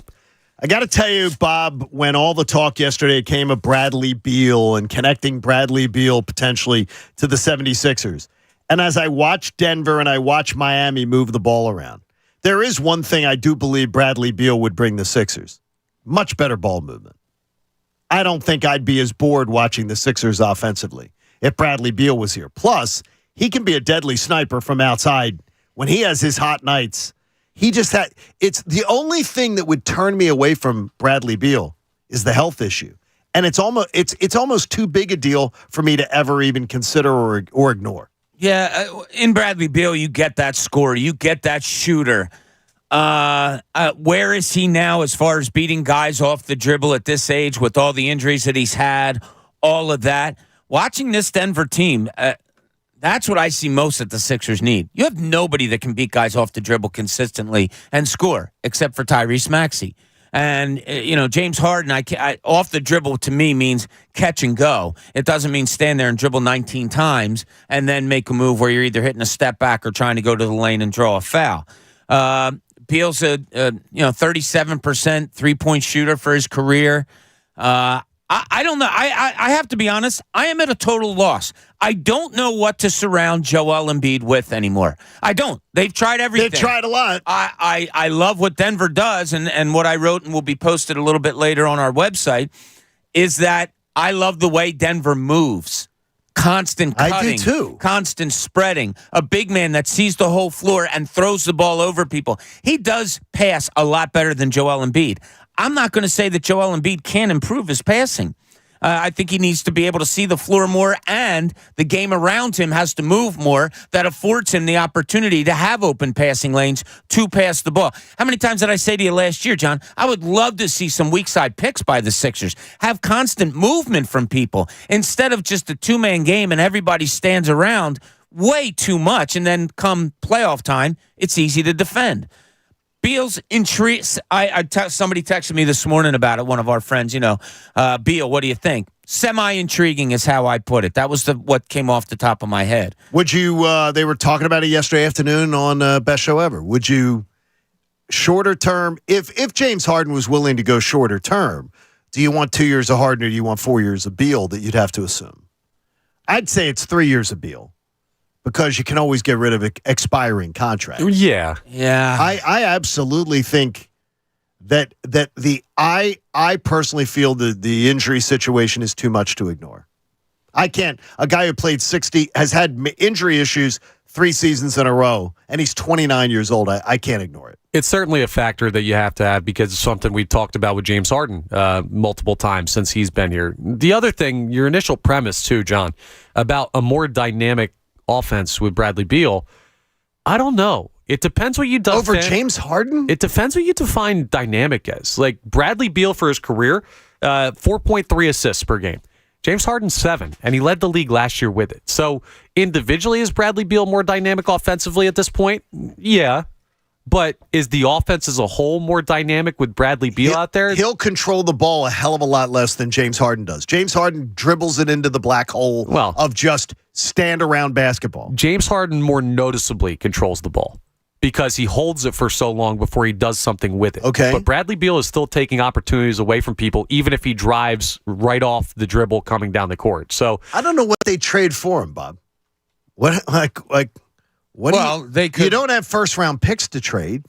You can't be trading. You're not trading picks in the 2030s. Tobias Harris on an expiring deal. Yeah, An expiring contract. Okay, that's the most intriguing thing. You're getting out of $50 million a year for the next 2 years in Bradley Beal. If you're Washington, you take on Tobias Harris for a year. And you're done a year. That. You got money. They could, without getting into this guy, that guy, the other, because I hate doing that. But I could see easily the Sixers being able to work out a deal with Beal, with Washington, to be able to go. Now, you're also talking about a guy in his prime, which isn't too long ago, averaging 20, 22, 23 shots a game. So and scoring around 23 yeah, he's like a 20. He's had a couple years where he was over 30 not too long ago. And I could see that on playing on a team with Joel Embiid, Tyrese Maxey, everything. I could see him being a 25, 26 guy. Yeah, and if you get rid of Tobias Harris and I don't know. I just need. I keep saying I'm a broken record, but God, I need movement from this team. I need ball movement. I need player movement. I need Embiid. He can still be dominant and still do that. And you have your model right there in the team that hoisted the trophy last night. They have guys that beat you off the dribble. They have guys that know how to cut. They have guys that when they see Jokic with the ball at half court, they're running towards a rim, knowing that there's a chance they're going to get the ball thrown ahead of them to gather and go up and score. I just think there's a real model there last night. And dribble drivers, guys that can beat defenders off the dribble, I think is this team's biggest go get right now. It is it's an intriguing conversation. I'm out just because of the injury situation. Oh, on Bradley Beal? Yeah, I can't Done? commit to it. Okay. When he plays, he plays. He averages He like does, 35, but I 36 can't- minutes a game. I need more than though, and it's not just he's not missing games due to load management. He's lost games due to injury. It's not like they're just sitting him out every sixth game and saying you said it. Though there have been those individual games. He gets nicked up. And I don't think I can do it. I just but whatever. I don't want James Harden here. Right. So what options do you have? So I'm saying is that if you're putting a gun to my head, I'll take it. I'll take it. I'll lose Tobias Harris. I'll pick up Bradley Beal to know that James Harden. We're not committing to James Harden long term. Seen the book, know the ending of the James Harden movie. Yeah, I really have gotten to the point of not saying they need to do this, just waiting until September and saying, okay, this is the team you assembled. Let's see. I really is have that because of Nick Nurse? No, it's because yes, part of it, John. Absolutely, I want to see what he does differently. But the other part of it is what's going to surprise me. They've tried shooters. They've tried point guards. They've tried 4 men, 3 men, big guys. They've tried everything with Embiid. I just got to wait and see. I don't know. And I don't. That's where, Bob, I would have said if Doc Rivers was coming back, I would have absolutely said unacceptable. What you just said there, I would have gone, no way, no, can't support it. But because of Nick Nurse, maybe Nick Nurse wants to get in the kitchen and try to create something. Could be. But we'll see. I would bet, by the way, Fred VanVleet, officially a free agent. Yeah. I would absolutely consider that if there were corresponding moves that could be made. I'm all for it. I'm all for getting let's just say a more consistent brand and a guy that I know doesn't shrink in the biggest situations. He definitely doesn't hurt this team. No, he doesn't. We'll see. I want to thank College Ave Student Loans, our friends from College Ave Student Loans getting involved in today's AACR takeover. I so appreciate them for their support. And my friends at College Ave Student Loans have pledged a $1,000 donation to the AACR John Kincaid Scholarship Fund. And they have been relentless in sending me their support as I begin my treatment journey tomorrow. And they wish me a quick recovery and a quick return. One thing I want to tell people, too, because I've had a lot of people saying it to me today, knowing that I'm starting treatment tomorrow. I'll be here. Tomorrow's just like one day that I've got to go through. Like, we have to go to class in the morning and sort of learn things and get taught things. And Christina has to be with me and learn what do I have to do on my treatment days and everything. I'll be into work on Thursday. And I will try as often I will try to have as few misses as possible as I'm doing my treatments.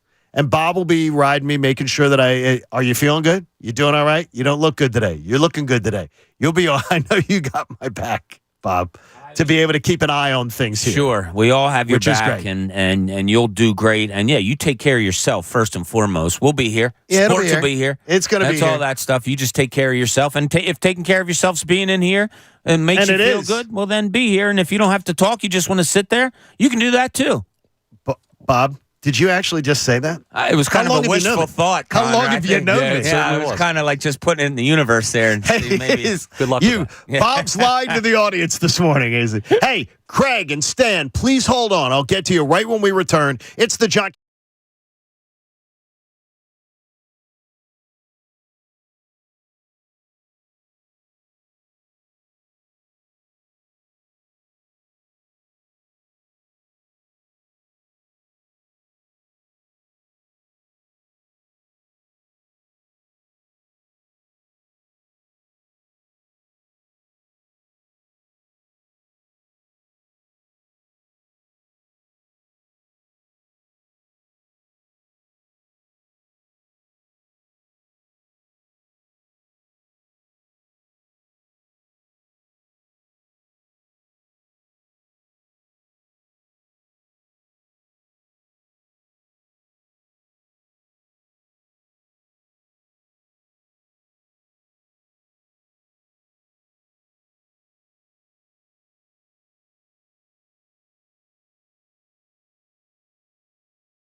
Eagles talk in Philadelphia. 97.5 The Fanatic. Now, back to the John Kincaid Show on 97.5 The Fanatic, Philadelphia.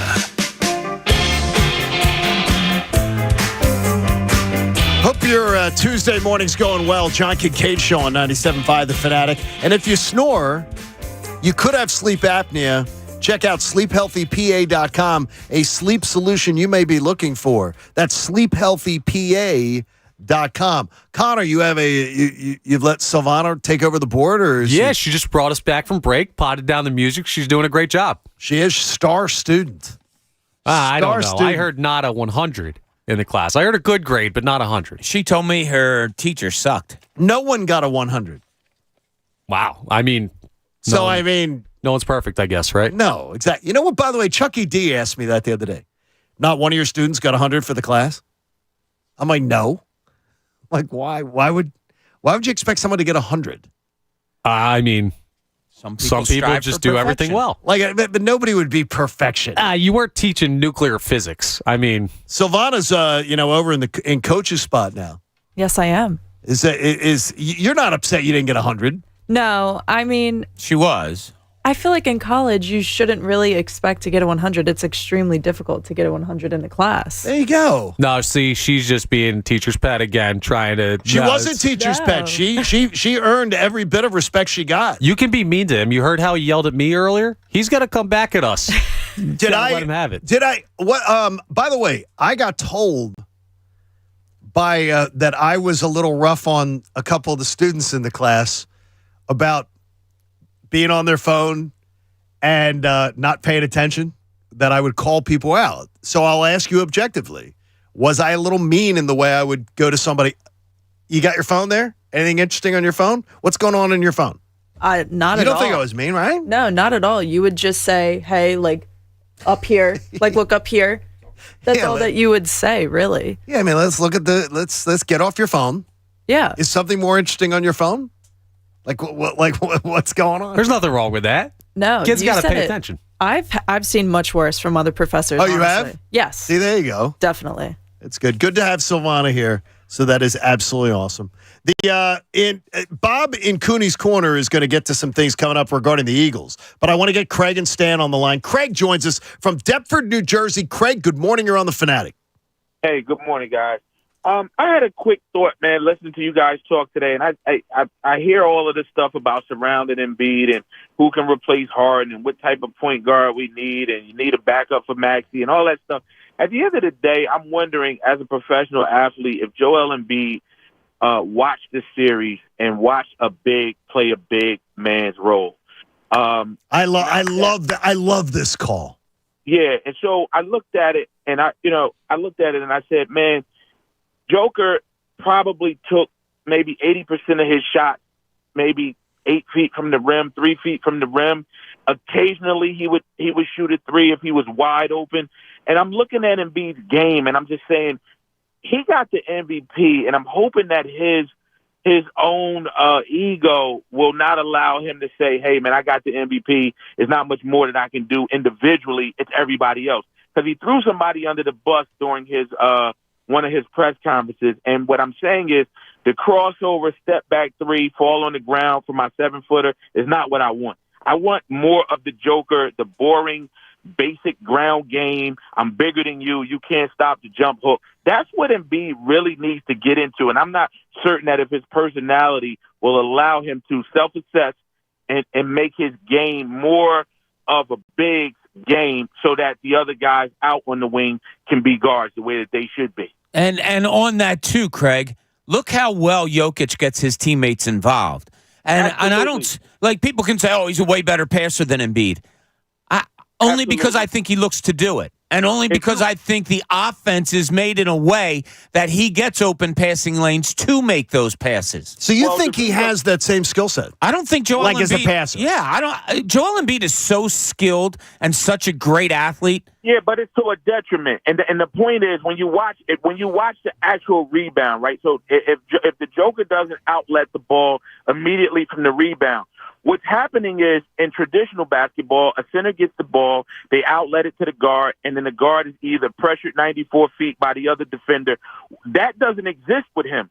So no 7-footer is playing him 90 feet. Once he gets the rebound, he has pretty much a clear path to the other side of the court to make any decision that he wants.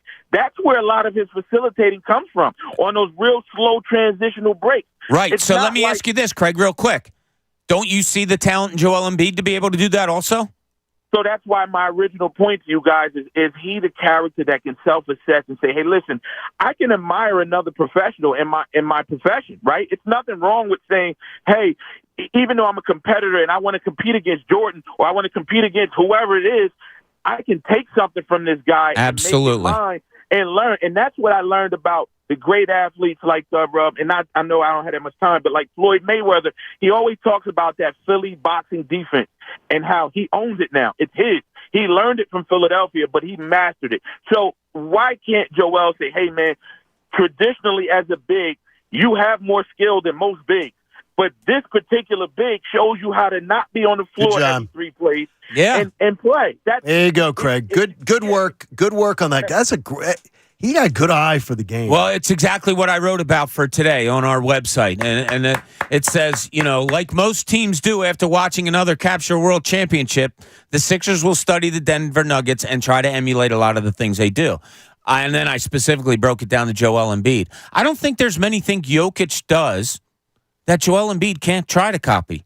And it could help his game, and it could help the team game, especially if Nick Nurse comes here and tries to have a movement offense. Stan joins us on The Fanatic. Stan, good morning. Ooh, y'all, I could not wait to get on because I could not disagree more with what that last guy just said. What do you mean? I'm sick and tired of this, of that type of narrative about Joel Embiid. We need to understand something. Joel Embiid gets defended differently than pretty much every other player in the league. I literally watched Jokic through the whole playoffs get to go single coverage. And I know what people say, well, because he passes the ball. Well, that's because he has movement. When Embiid posts up and you watch the other 4 guys, and I put this more on coaching, on putting, and this is why I have faith in Nick Nurse, because I think he'll implement that, because I personally think Embiid's numbers, points-wise, are going to come down. I think he's going to be in that 27-point point per game average, which is still really good. I think his assists are about to go up. Stan, not to interrupt you, I couldn't agree with you more. That's the point that we were making, was that some of the things that Jokic does, getting a ball, Embiid could do. Getting a rebound, bringing it up himself. Now the double can't come at you, and if it does, you can throw away from it because you see it. When Simmons was holding out and we ran, and Embiid was forced to break, he was doing that earlier on before we got Harden. And I don't have the numbers in front of me, but I think for a stretch he was averaging about 5.5, almost 6 assists per game. And then when Harden comes down, of course, the ball comes out of his hand now. He goes back into that main just scoring role. But he had a play when Matisse Thybulle was here against San Antonio. He took 2 dribbles posting. The double team came, and Thybulle cut baseline. He hit him with a no-look baseline dunk. And I'm saying to myself, when you have constant motion like that, you can see Embiid do that. Exactly. Saw him Tyrese Maxey cutting around him, hitting him with a behind-the-back pass for a corner 3. Embiid can do that, but you have to implement that. Exactly, Stan. Exactly. And say, oh, Embiid is not going to do this. Like, the guy was literally doing exactly what he was being told to do. Take this guy one-on-one here. If it's not pick and roll, get it at the nail and go take that jump shot. Oh, Embiid takes all the jump shots. You know why? Because when he goes to the paint, there's literally 4 bodies watching him, and then the guys around him are just standing still. They have to have a movement offense to get his most effective. Good job, I Stan. agree with you. I'm not taking away anything from Jokic. The Nuggets, congratulations to them. They did exactly what they were supposed to do. But I think Nick Nurse will implement that, and I think you'll see more of that movement. By the way, Kincaid, I don't want Fred VanVleet. I don't need him and Maxey in the backcourt. That's way too small. I already have defensive liability. I don't want no parts of that. If I didn't have Maxey, maybe, but I can't have a 6'1" guy and a 6'2" guy. So Bradley Beal would more interest you? Yeah, I mean, listen, they're about roughly the same age. You can't do Harden again, right? You sound like an intelligent basketball fan. You know the story on James Harden's already written. I can't, especially if the asking price is what I think it is. I can't do that. I'd rather do Bradley Beal. He's 29 years old. I know he'll be 30 at the end of the month, but he's 29 right now. Fred VanVleet's 29. Like, they're roughly the same age. I might as well just go with the guy that I know can at least get me the bucket and probably might fit better And he's 6'4". He's not There a you great go. defender, but he's also 6'4". So Good he work, has- Stan, man. Stan in Drexel Hill knows his hoops. I'll tell you, two good calls there. I don't think Stan disagreed with the previous caller as much as he stated that he did. Yeah, correct. It didn't sound like he did when he got into it. I will say this though, I always believe. I got asked this just the other day by somebody: is the best callers to the radio station on what sport? I always insist it's NBA. I think our best callers, where I go, my jaw sort of drops, and I get, okay, that's really good insight, or that's really good, strong. To me, is NBA on this station. I don't know what. I mean, this town loves basketball. Yeah, but we have some really good conversations. There's so many great basketball minds in this city. Yeah, I think football, it's almost, there's too many people that love football because it gets muddled. Like the passion almost overtakes the intelligence at times. But basketball is just, there's so, like Bob said, so many smart minds. Hey, in Cooney's Corners, we start the 8 o'clock hour on the John Kincaid Show. Today's show presented by the American Association for Cancer Research. In Cooney's Corner, there's some Eagles conversations about trust that Bob wants to get into. Now, let's see what's in Cooney's Corner. Yeah, I was thinking of this yesterday when we started talking about the rookies and the second-year guys and where might they fit and all that stuff. So I wanted to go through the roster to you and find out where your trust comes from and where maybe you're a little hesitant on trusting somebody. Okay. So we'll start with the offense because I think that's the better side of the ball. This might be kind of telling. I think we all trust the combo of A.J. Brown and Devontae Smith. Fair enough? Yes. Okay. Like I've never trusted before. Where's your trust on the slot wide receiver, whether it's Olamide or whether it's Quez Watkins? No trust at all. No trust at all. No trust at all that they are anything better than mid. Oh, you went mid. Yeah, I gave them. Well, my daughter loves to use the mid, so she's been teaching me the mid. It's going to be tough because of the two that we previously mentioned: a tight end, a running back, all those guys that can catch the ball, an explosive quarterback. How much is Quez Watkins going to get looked at? I don't know. I think that position's going to be fine this year. Connor, where's your trust in that? I'm more untrustworthy of it than I am trustworthy, if it makes sense. If it's like 100% faith, I'm probably at like 45%. I don't think it's a liability, but I don't think it's going to be like a positive for the team. Okay, if I say it'll be fine, is that okay with you or no? You don't think it's going to be fine? Like John doesn't think Quez Watkins can get it done. It's going to be fine. I think this team deserves it to be better than fine because of the window they have. I'll make this. I wish we could put a number on it, but maybe we will at some other time. Okay. You and I will have a Quez Watkins bet at some point. All right, let's go to the offensive line. I think we trust Jordan Mailata or no? I do. Yes. I absolutely do. All right, Mailata, we trust. Landon Dickerson. I very much trust. Jason Kelsey, not even a question. Lane Johnson over at right tackle. I don't know. Do you not trust his health? Do you trust everything? No, I trust that. Okay? I mean, I've seen enough from all of them. Yeah. Okay, well, the right guard position is probably Tyler Steen or Cam Jurgens. I think it's going to be Cam Jurgens. Okay. But Steen may be the guy that, if they decide to go the more veteran, I do not trust either of those yet because I need to verify. Do you trust the model? In that I do trust the model. They have a coach that seems to be pretty good. Absolutely, but I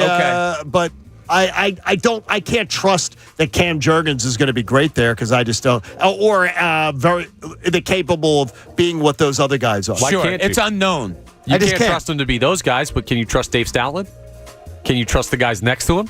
I mean, he is the sum of the parts of the offensive line. That's why I said the situation. Can you trust the situation? Probably. I trust it won't be a liability. That's fair enough. And it ain't going to be mid. All right, I think the tight end everybody trusts. How about the backups to the tight end? Are you okay with that? Now you're talking still Jack Stoll and Grant Calcaterra. Your non-words say a lot. No, can't trust it. There's not a lot of trust there. No trust at all past Dallas Goedert. No trust at all. But I don't think you need trust there. Oh, they I just do. need to be bodies to block. Like, you've already got so much in the passing game, especially with DeAndre Swift coming in.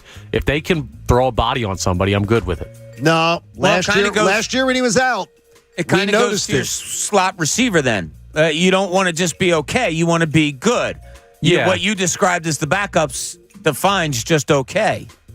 Yeah, I guess you're right. Right? Yes. Okay. Sure. Jalen Hurts, everybody's cool. And I think the running back tandem, whatever, however you want to label it, we're okay with.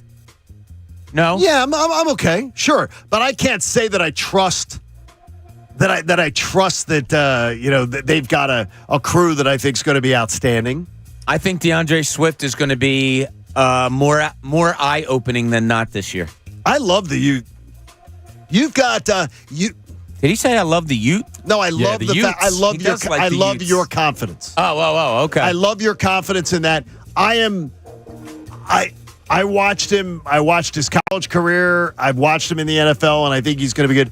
I think people are overstating what DeAndre Swift's going to bring to this. I thought that last year when the Eagles opened up against them, and you're doing the pre for a week leading up, right, and then the game, and they were going on about DeAndre Swift, and I was like, God, I haven't seen it yet as a pro.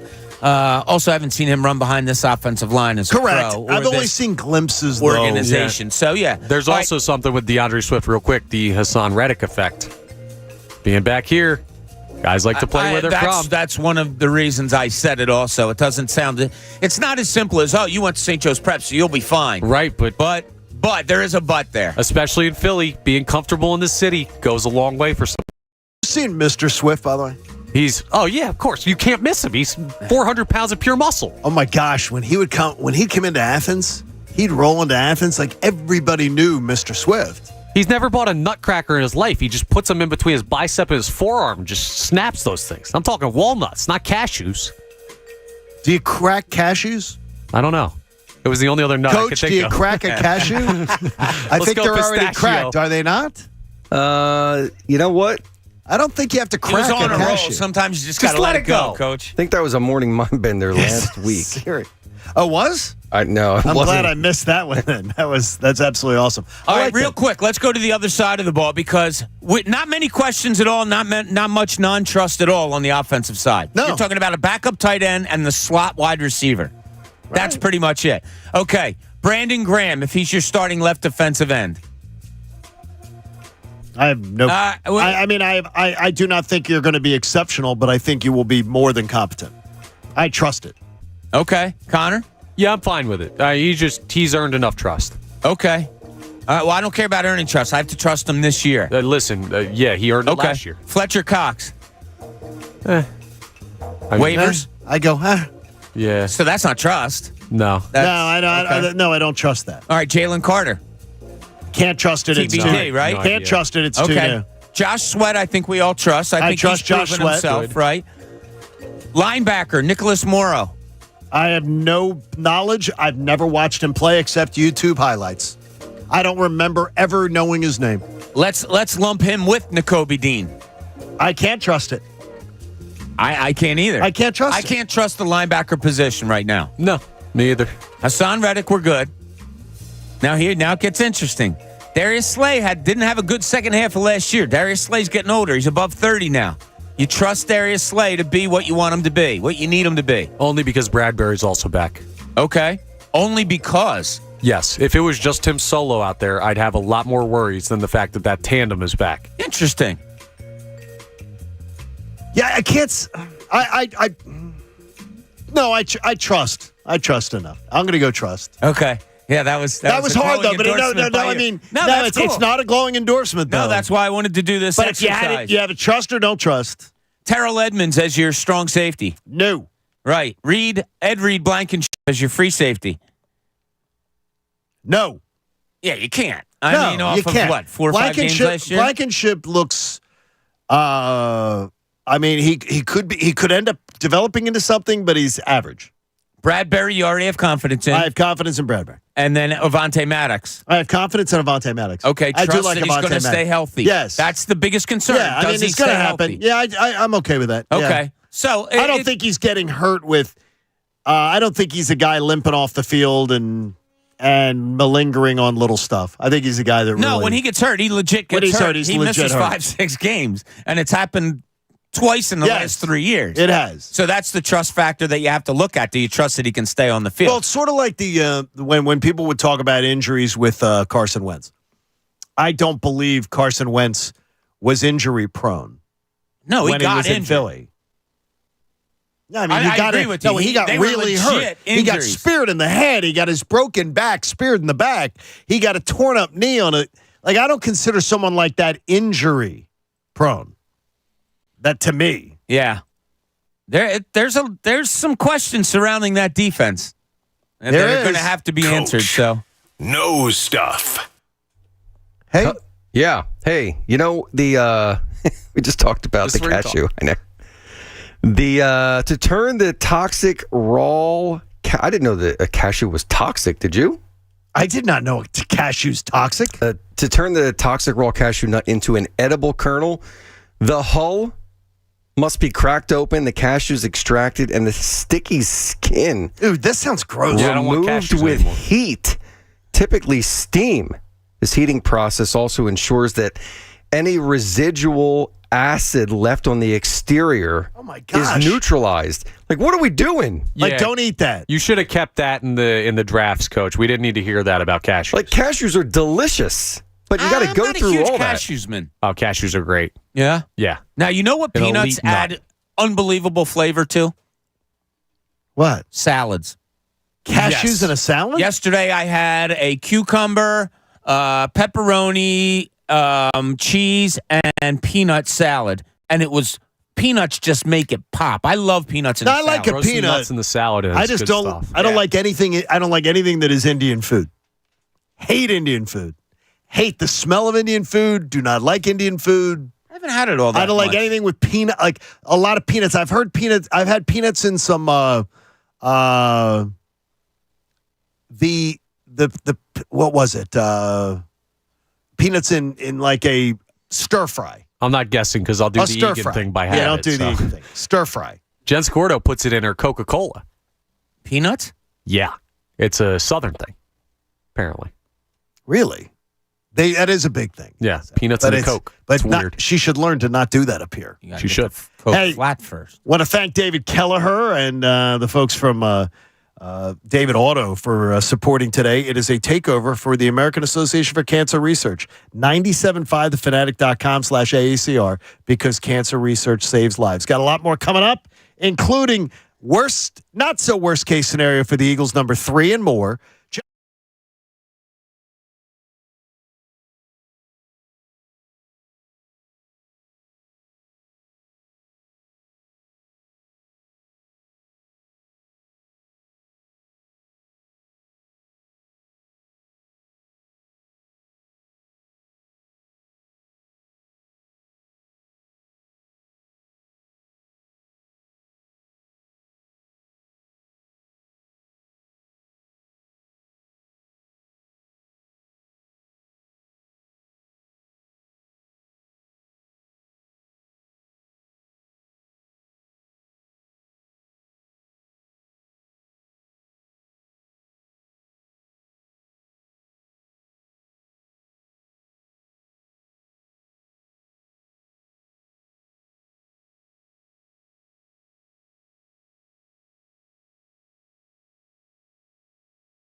Philadelphia.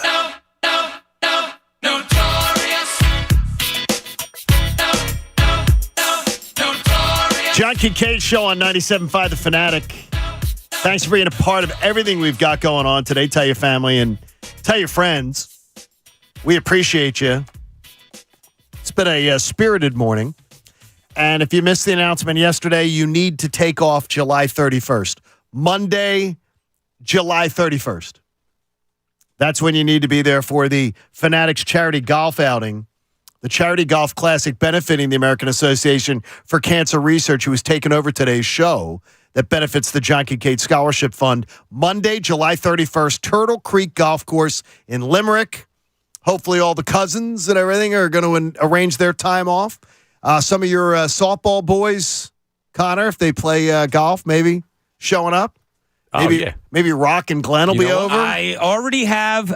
So I'm in that Michael Barkan tournament every year. Right. And I play with the same foursome because we play 5 guys to a group. They've already signed up to play. Fantastic. Yeah. So, and Coach, if we can say this, the price is phenomenal. It's a great price. It is a little more affordable than the past few years, so there shouldn't be any reason why you don't join us. No, it's a great, and I can promise you this. It is I'll say, it's a better track.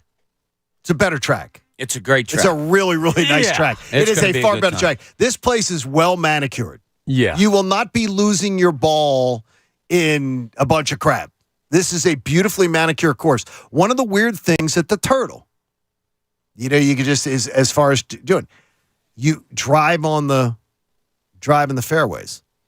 Your cart. What about it? I thought most places you could drive on fairways. No, you drive in the fairways. You don't drive in the rough.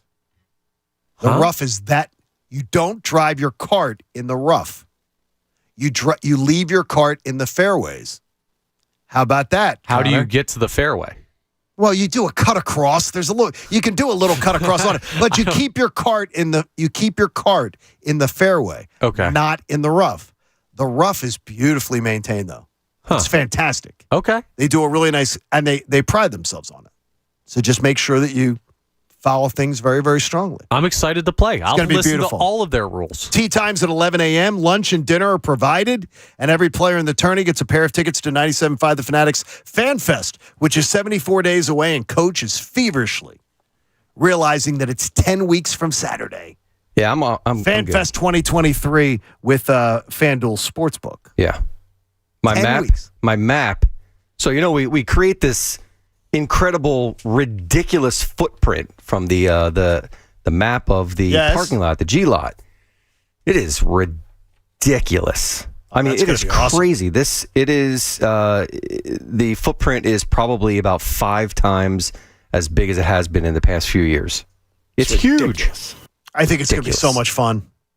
I can't wait. It is going to be good great. Summer lineup right there. Well, Bob, that was my perfect little golfing, little fan fest. Perfect key for you to be able to some concerts in there. I'm feeling so good. I want to give away 4 pair of tickets right now. So Silvana, come on in there. Mike Vito's here. Somebody will pick up that phone. Someone will get it. Which number are they calling for these tickets? 215-263-0975. 4. 215-263-0975. So the 4 people who call will each get a pair of tickets. That's right. That is great. Courtesy of Bob. That's right. Because you forgot Don't yesterday. You forget it. You forgot yesterday. I was going to do 2 yesterday, but I upped it to 4 today. By the way, the green of Bob's hat today may be one of my favorite colors in the whole world. It's absolutely that is I love green. What would you call that? Forest green? I don't know, but it is one of my favorite colors. It is a shade of green that is just spectacular. It's from a local country club that I play often.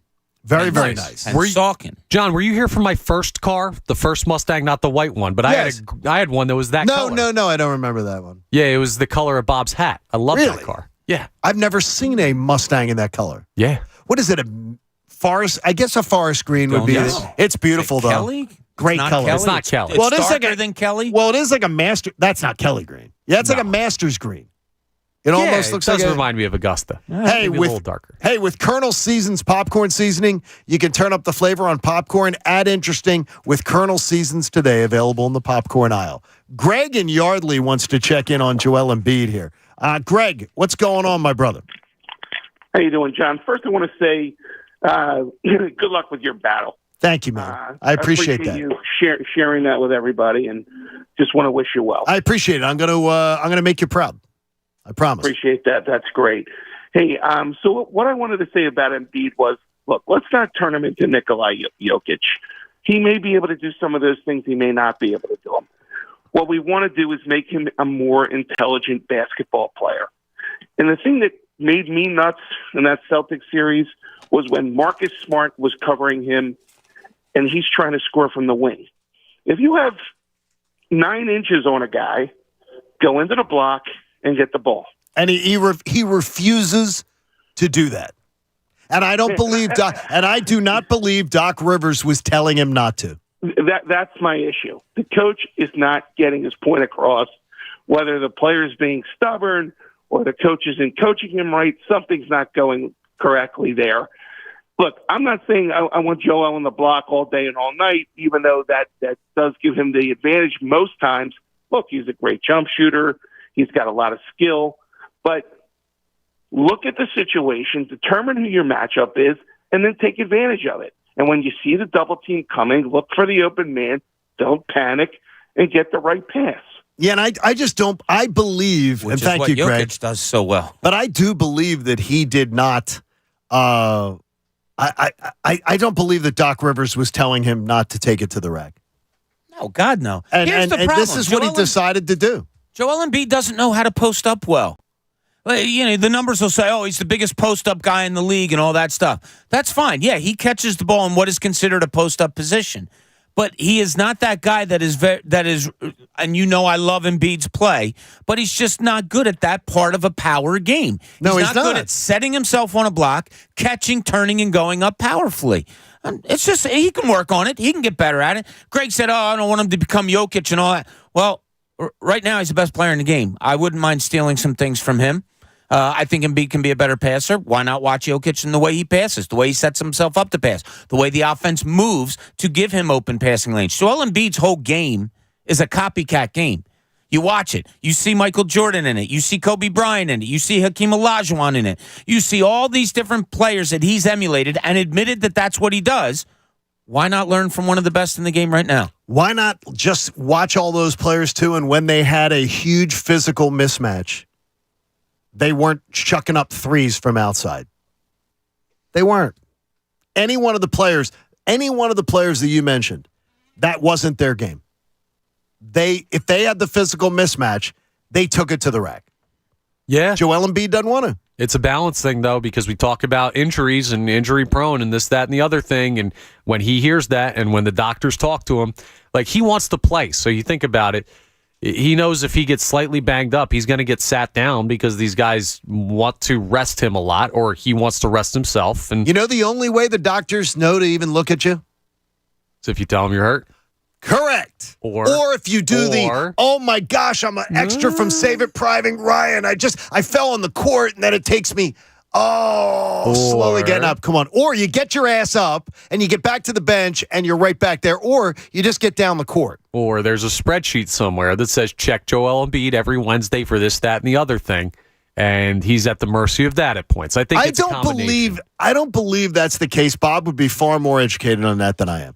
That I don't, and hearing Doc Rivers talk about it when he came in with us, I believe it is when you tell someone you're hurt that this organization is looking to have somebody look at you and baby and everything. If you're not hurt, if you get your backside down the court and you don't flop on the floor and lay around and have to be lifted up by 2 guys, and I don't think the doctors are seeking you out saying, "Are you all right?" They want to keep their jobs. No, when that happens, if he scratches his big toe, I'm checking that big toe every damn day. Yes, and that's what they do. But I'm just saying, as far as I don't believe, if you're not giving them reason to check you, they're not. I don't believe they're looking to check you. I don't believe they're out there going, let's check. Joel's just played 7 out of 8 games and he's been fine. He's okay. I don't think they're saying, Joel, so let's come on in. Let's start getting under the hood and checking you out. There's obvious maintenance. I mean, even if your car's running well, you got to get the oil changed. You want to check the tire, the pressures, all those things. So from what Connor says is partially true, too. I don't think it's a weekly thing. But, Kevin Johnson, the trainer, all the medical staff, they're in Joel Embiid's ear every day. How are you? Anything going on? All right. You know, and you have the right to answer them. I'm fine. Sure. Feeling great. Not, I got this little nagging thing going on that's bothering me. Or the soldier coming out of combat, crawling into the building like the conquering hero. Many people say the NBA is the modern war front. No, I do not. No. I do not. I have the Eagles' not so worst case scenario, number 3. This morning, we've been doing these all morning long. And as Connor points out, stop using worst case scenario. Because in the post-show meeting yesterday, I changed the name of these segments because Connor said, rarely do people ever give you the real worst case scenario. Yeah, there's always a worst case scenario. Yeah, the worst case scenario. Well, someone could say, my flight's 4 hours late. No, your flight could crash. That would be the worst case scenario. Sorry to everyone heading to the airport this morning. Not so worst case scenario number 3. The Eagles find in the course of the year that we've got columns being written, that Brian Johnson and Sean Desai are learning on the job and having growing pains. Brian Johnson and Sean Desai both doing a good job, but there's growing pains, and they're learning on the job. Nick Sirianni's having to talk about that behind the microphone. Well, these guys are just getting started. Their first time he's called plays. That's a concern for me. By the way, this is my biggest of the 3 that I've given you this morning. That Desai and Johnson both, we're going to see bumps in the road while they get comfortable. And this team has such high expectations, that could be something that potentially would concern me about them being able to achieve. I would more look towards Desai struggling because just of the unknowns, kind of like what we talked about earlier. Your linebacking core is unknown. Your safety core is unknown. You had a secondary last year, particularly Darius Slay, who was phenomenal early on and whose numbers in the second half of the season just weren't. You got to get Jordan Davis going. You have Jalen Carter, another rookie that you just quite frankly, don't really know about in the pro level yet. I think my focus, and it might be the focus, it could be on him, Desai, early on in the season, and maybe even more.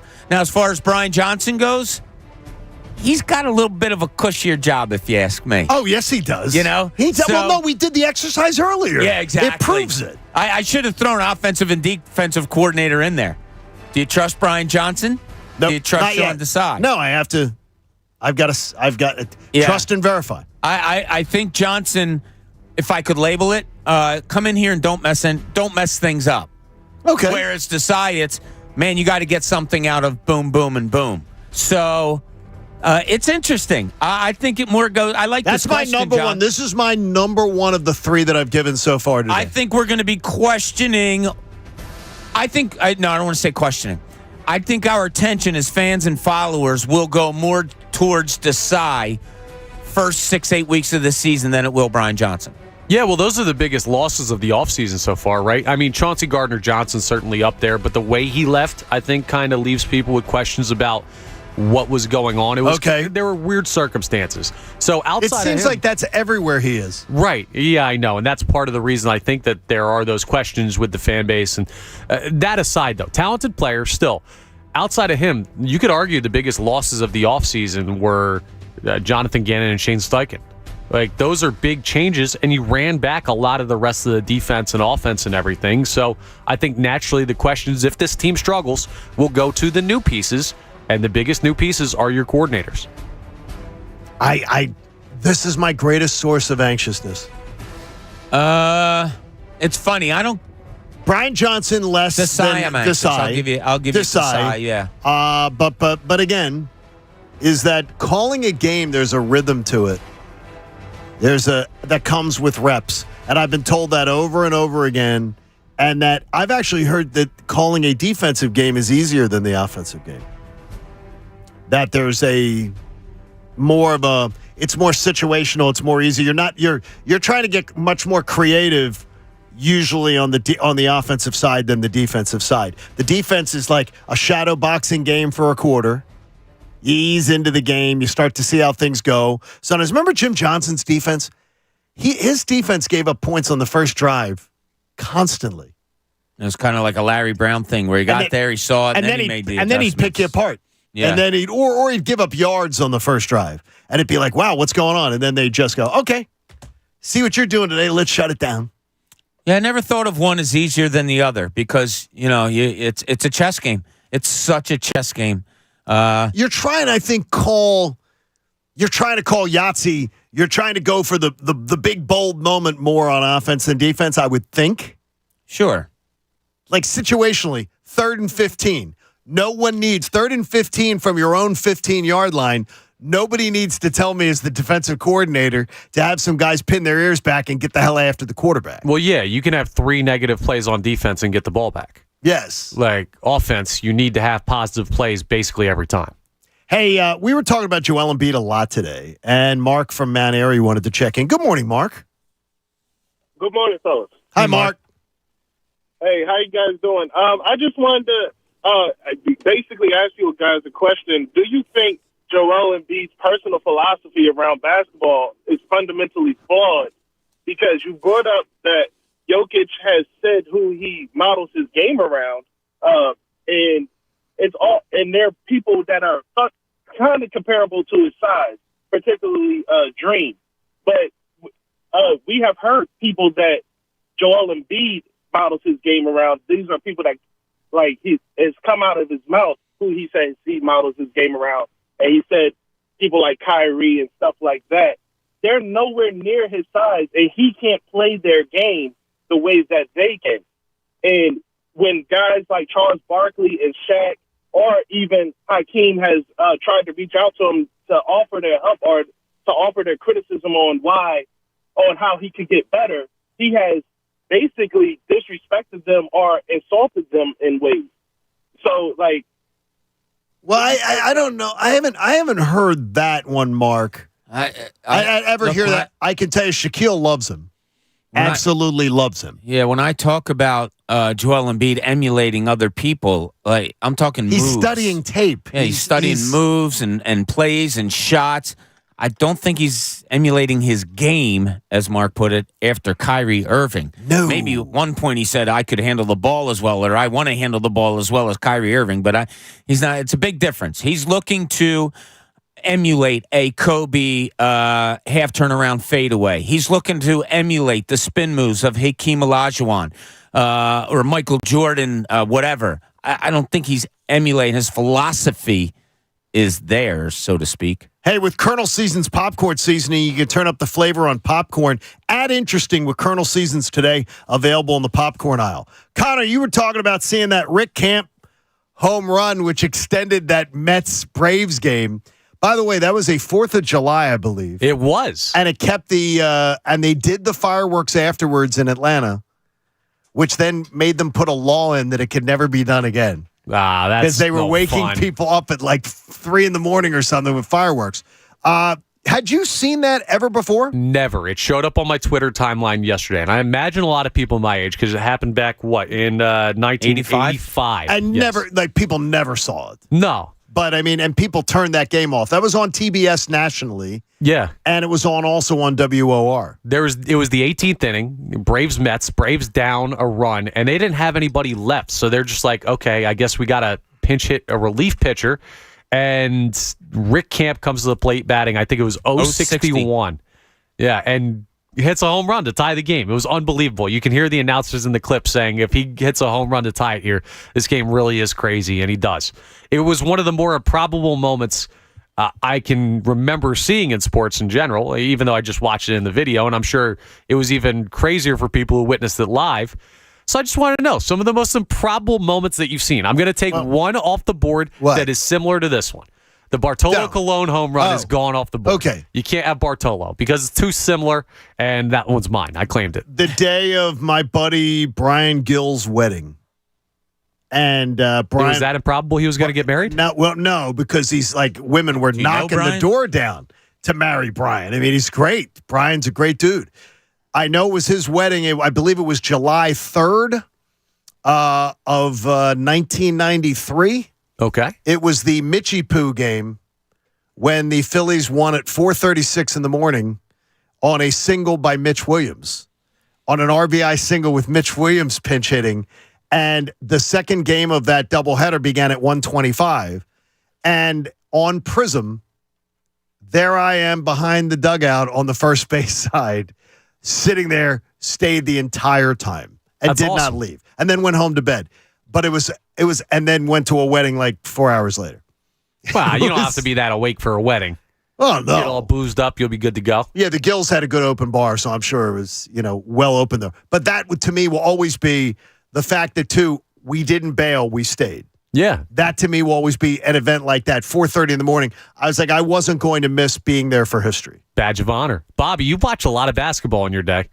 What do you got? Most improbable thing you can remember I seeing? don't have a basketball one on my list here. Okay. Really? Well, I nothing. have 50-1 underdog Buster Douglas knocking out Mike Tyson. I remember it like it was Still yesterday. maybe the most, oh my God, I can't believe what I just saw moment in my lifetime.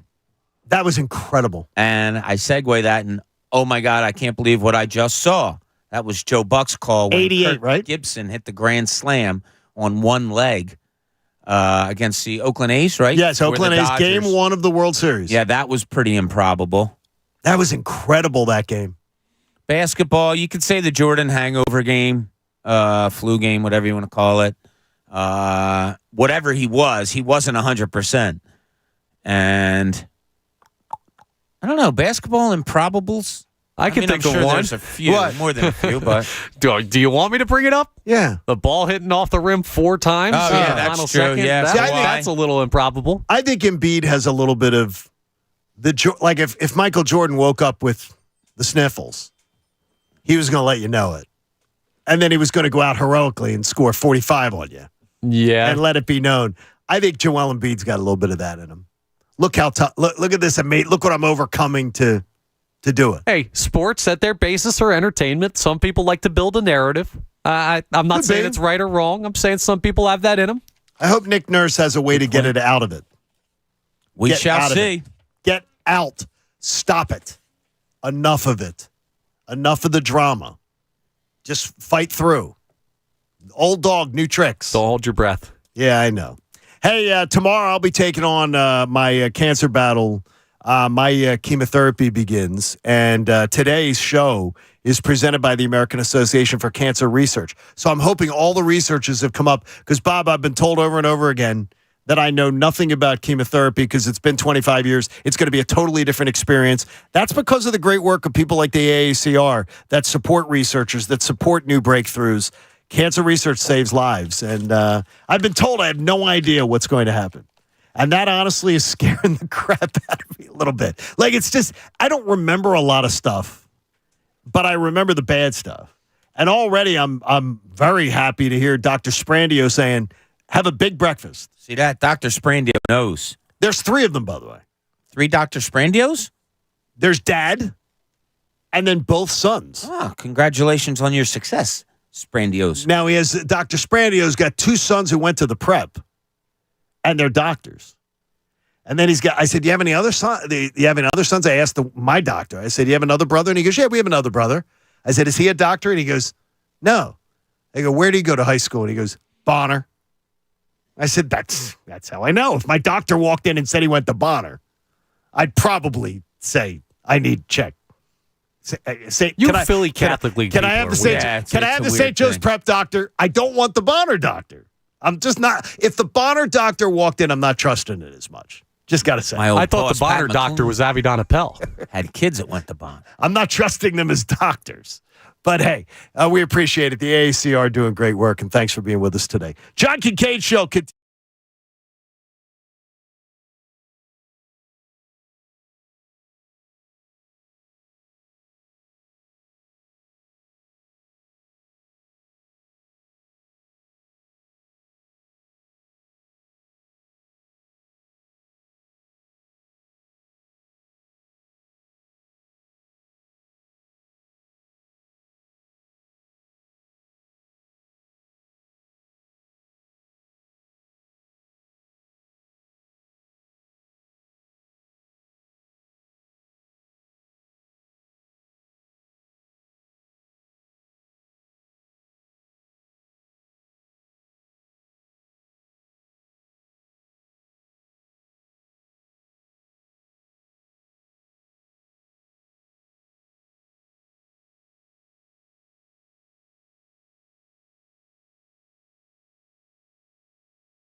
A Beasley Media Group station. Official home of the Sixers, Flyers, Union, and the best Eagles talk in Philadelphia. 97.5 The Fanatic. Now, back to the John Kincaid Show on 97.5 The Fanatic, Philadelphia.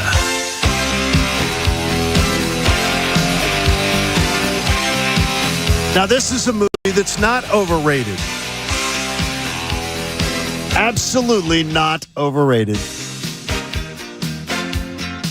Back to the Future was fantastic and perfect. The first one. I don't think the second one was. It was good. I'll give you that. It was really good. Loved it. Everything about it. I Leah loved Thompson. Huey Lewis doing an entire soundtrack to a movie. Not bad. And in the movie as well. Correct. It's one of the what was it? The Battle of the Bands judges. You're just too darn loud. He was a teacher? No, when Michael J. Fox's band auditioned for the Battle of the Bands, he was one of like the three or four judges sitting down there, and he had the glasses on. And right, I thought he was a teacher though that was judging. I don't remember. I haven't seen it lately. And he just, he stood up and looked around and said, "You're just too darn loud." That was unbelievable. Great movie. That movie stands the test of time. Oh, it's incredible. I just think Huey Lewis was always carried by the news. He's okay. But the news were the really... Is this like you think Bob Marley was carried by the Whalers? Oh, Bob, your Captain News over there is not going to back up the news? How long did you work in news? And you're going to take Huey Lewis's side on this? It was your attempt at a joke, and it was just a bad one. I set it up for you, newsman. No, I'm not. I think taking part in I think 24/7 news tired out Huey. Yeah. And that could be part of it. Well, the news cycle is quick. Can you name one newsman? No. Walter Cronkite. I can name someone from the Newsies. Wasn't there a crutchy character? David Muir. I don't know. We need to get out of this war. Brian Taft. Way to go. That's on me. Hand up. Rick Williams. Nope. We're moving on. He played. By the way, drums. I did get the shout out last night on social medias. I figure that Carl, who's a big fan of the show, may have tipped off Adam Joseph that he was getting yesterday was a put up or shut up event. I said that if we didn't get significant rain yesterday, that it was time for Adam and Cecily to give the pointer, give the little clicker, and Deuces should be able to have a little bit more time, and Jamie Apodi should have more time because we get a lot of weather. Yesterday, we got monsooned on. It rained for 3 or 4 hours, and it poured, Bob. It never let up it was a steady stream. I've never seen rain come down so straight. It was like the trees were blowing around, but the rain was just coming down straight. And it was quite drenching, which is a great thing. Yeah, we needed some rain, so that was good. Is your yard looking better with Looks that? good, very happy. It's good. Yeah. Flowers look good. I go out and water them every day. Look at you. Yeah. Taking care of the flowers. Yeah. Hey, the AACR, the American Association for Cancer Research, has taken over today's show with the show takeover. We love it as the official charity of the John Kincaid Show. And their chief philanthropic officer, something hard to fit in a business card, and VP of Development is Mitchell Stoller. And Mitch, I haven't seen you since Game 6 of the Sixers and the Celtics. And that was not the best night. That was not the best night. And I was making my announcement the next morning. You knew the news. And I was making my announcement. And I thought, let's have a big party on the Friday. And then the Sixers blow that lead. And I know you're a big Sixers fan. Big fan. And first of all, John, I just wanted to say it's so great to hear your voice and see how strong you are. And I really admire that in you. And want to say hi to Bob, Pat, and all the gang there, Connor and everybody. And thank you all so much for the great work that you do. And also wanted to tell you that your daughter, Olivia, who we sat next to, she's remarkable, really bright young lady and a great Sixer fan as well. She gets a little mouthy with the officials, though. I loved it. I don't know where she gets it. She loves the Sixers are her number one local team. That's awesome. That's awesome. Hey, John, you got to sign us up for July 31st. We're taking a foursome, okay? There we go. All right, Coach, get that down in ink pen. Get it on, Coach. There you go. It's the American Association for Cancer Research, because you guys are going to benefit from the Fans Charity Golf Classic 2023 out of Turtle Creek on Monday, July 31st. Now, I will not be able to golf that day, but I'm going to be there as like the MC, and I can always give Bob some advice. I think I could drive around, give Bob a little advice. Yeah, no, I'm good. Jamie's going to need some advice. Pat's going to need advice. You can give Pat and Jamie, yeah. I mean, Bobby. I'll probably need some advice myself there that day. And also want to shout out to everybody that's made a donation. Every dollar counts. I heard Pump Man made a great donation this morning, so thank you very much to Pump Man. And College Ave student loans. Oh, that's also phenomenal. Everyone that's made a donation. David Auto, too. David Kelleher from David Auto Group. I mean, absolutely amazing. And we're putting, these dollars are going to go into the John Kincaid Scholars Fund, and we're going to be making some really cool things happen for young scientists because of the dollars that we're raising. Now, I'm hoping make a big difference. I'm hoping the young ones that you've been supporting the last few years as we've been doing this, I'm hoping that they've been on their A game, because I'm counting on it tomorrow. I'm counting on it as this whole process starts. You're a strong man. You're going to be fine, and we've got all the faith in the world in you. And the young ones are A+. They are top-notch young people, and they're making a big difference out there, John. Thanks to you all at 97.5 and all the donors out there that are helping out. So we got a great golf event coming up July 31st. You took over the show today, and everybody can go to 97.5thefanatic.com/AACR because, as we always say, Mitch, cancer research saves lives. A third time. A third time. Listen, my friend. Yep, a third time, and good luck tomorrow. We'll be thinking about you, and we're always with you, pal. Thank you, buddy. I appreciate it, man. Take care. Thanks, Mitch. Bye-bye, Mitch, Mitch, a huge Sixers fan, too. They saw that Olivia was a little feisty in a game, Bob. Yeah, and she does not like officiating, so Connor and her would get along. That's a terrible. How did you miss that? She's right. And they're looking at her like, okay, this girl, they're talking to her beforehand, and she's like, yes, I'm studying in the honors program, and and then all of a sudden the game starts, and she's a freaking maniac. I think in my rant, this is when you know your next level hatred of official. I got horse, bull, and dog all out in the same one. You did? Oh, yeah. Every animal was covered. It was like Noah's Ark out there when I was yelling at him. She has something about an Eagles game will never sit at an Eagles game. She stands the entire time. She's getting on. If you drop a ball, you're going to hear it. She's on it. But it's Sixers though she loves the Sixers. Yeah, she's still young. I can't stand that long. My knees hurt. But I'll yell from sitting down. You love standing at a game, don't you, Bob? Isn't it fun? When you're in the stands and you're watching a basketball game. If you're in the stands, like you go to a high school game, you go to Canada Catholic, you go watch one of the games. Yeah. You don't sit in the stands, right? Do you? Or do you? Really? Yeah. I would have pictured Bob being the guy standing next to the stands or standing up where you can stand in the back of the stands. Soccer games, when my kids played, I was always in the last row of the stands standing up.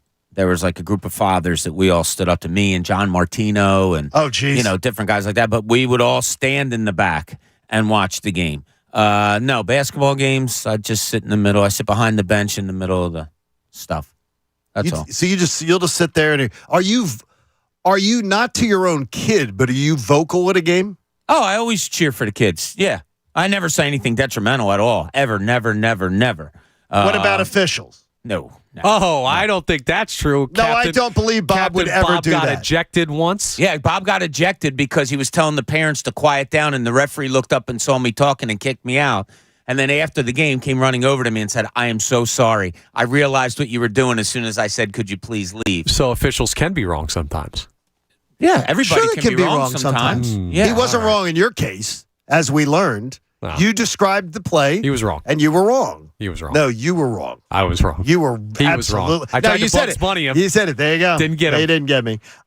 So LeBron James said something on social media yesterday. Well, they were putting it back onto social media. LeBron James says he never wanted to participate in the slam dunk contest. And this is his quote. I don't think it was something I wanted to accomplish in my career. It was never a goal of mine. And it never was coming into the NBA to be part of the dunk contest. That's not what I was about. Making the NBA All-Star team was, being the league MVP, winning Defensive Player of the Year, winning NBA championships. Those were goals of mine. The dunk contest was never a goal of mine, so it was something that I never had really much passion for.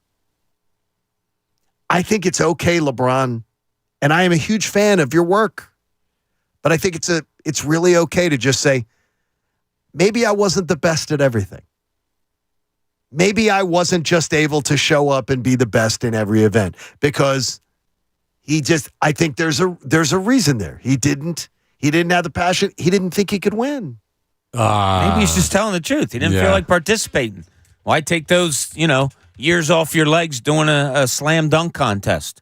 I don't have any problem at by all the way, with what he nobody said. has gotten hurt in the slam dunk contest of any. I'm not saying hurt. No, but I mean, is that? But hearing about that is, well, players they could get hurt in one of these events. They've been holding this event for 30 freaking years, and there is no evidence that guys in the slam dunk contest are getting hurt or damaging themselves or anything like that. But players in previous eras felt a need to promote their sport and to get out there and make these events huge. He didn't. The paycheck wasn't there. Because remember, LeBron publicly, as was pointed out by the writer that did this piece after that quote, LeBron publicly was one of the people campaigning, what's the payday for showing up? Right. Which are things that Magic and Bird and Julius Erving and Dominique Wilkins and all the others that built the sport, Michael Jordan, they never asked. Yeah, but that's what he's saying. It wasn't a goal of his. That's why this quote exists, because he didn't do it. They did. And the difference was he's like, I did not feel the need to. This is to me, and this isn't against you, John. This is how people try to go after LeBron. So he said he didn't want to compete in the slam dunk contest. So that's going to be a bad mark on LeBron James? Who cares? No, I think his response is BS. I think it's that what if it's truthful?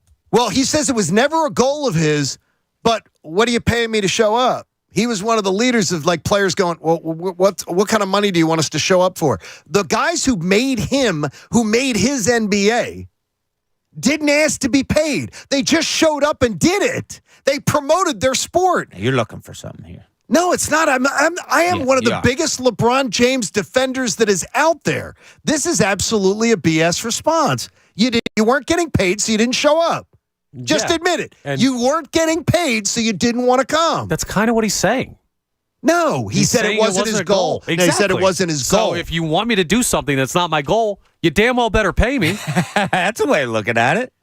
No, then say that. Then that should be your quote. Say I was one of the guys wanting to get paid for showing up. They weren't paying, so I didn't show up. Just admit it. It's okay to be. If you're out for the money, then just say you're out for the money. And he may have been doing it on behalf of his peers.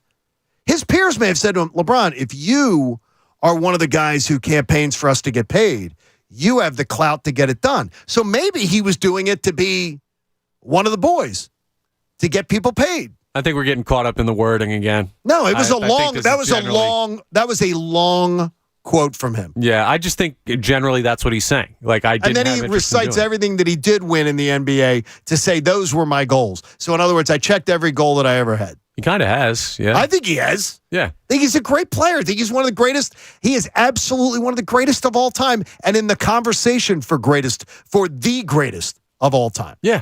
But in this one, come on. Well, I mean, he didn't They weren't paying, so I didn't show up. Just say it. They weren't paying. That's why he didn't show up. That's essentially what he's saying. He didn't say it, though. You can't say he's essentially. Just say it.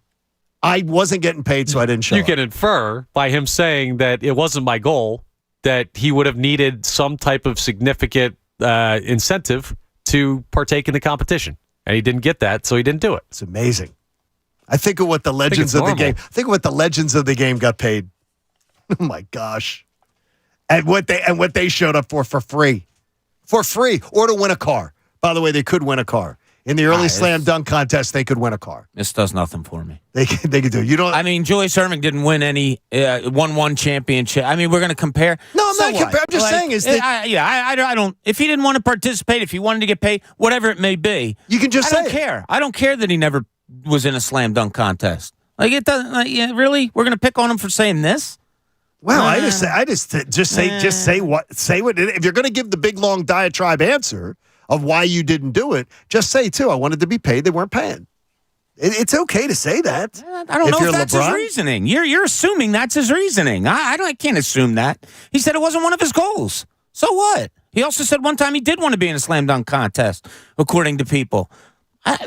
Slam dunk. What do you think slam dunk contest ranks on LeBron's list of important accomplishments? Where do you think $25,000 getting paid to be in a thing really ranks on his list? And a guy that's worth probably close to $1 billion when he gets all said and done. Where did it list on all the other guys who were ever in one that built the sport? That's their decision. Good for them. It lists a lot higher for Mac McClung than it does for LeBron James. Exactly. Like, if that's your competition, why would you do that?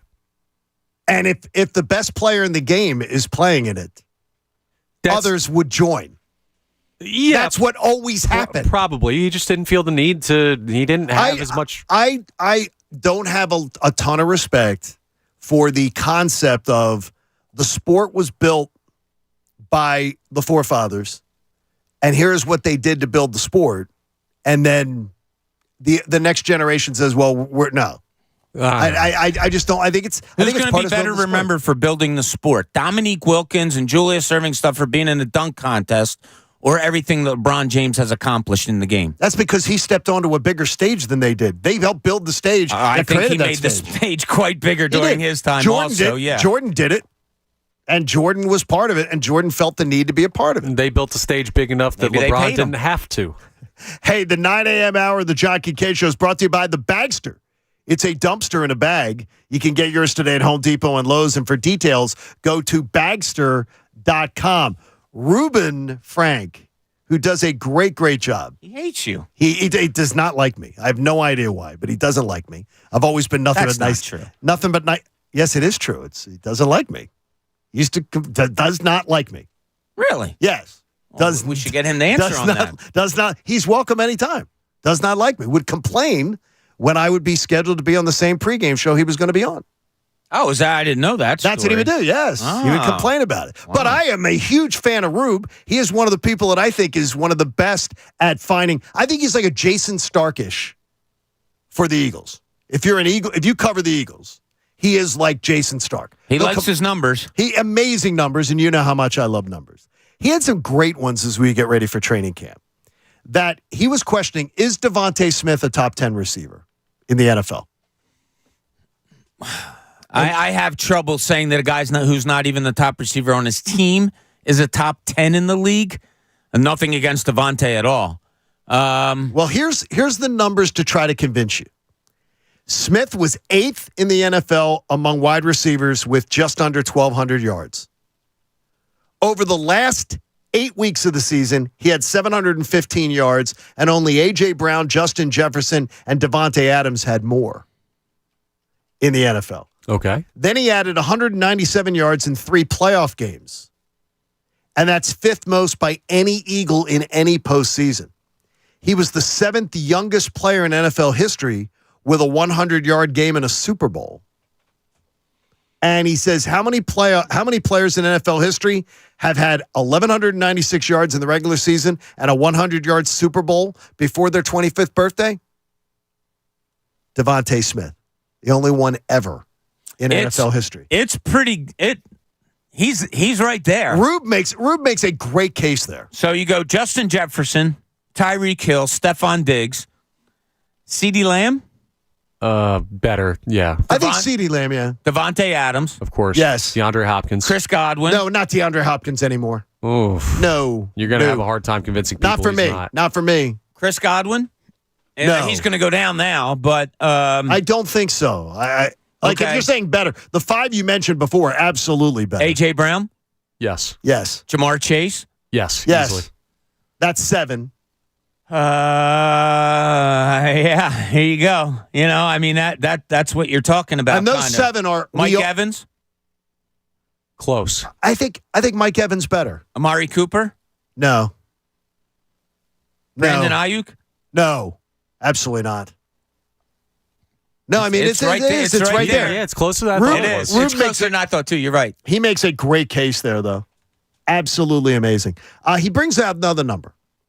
Jalen Hurts last year was only the fourth quarterback in NFL history to win 14 games and throw 6 or fewer interceptions.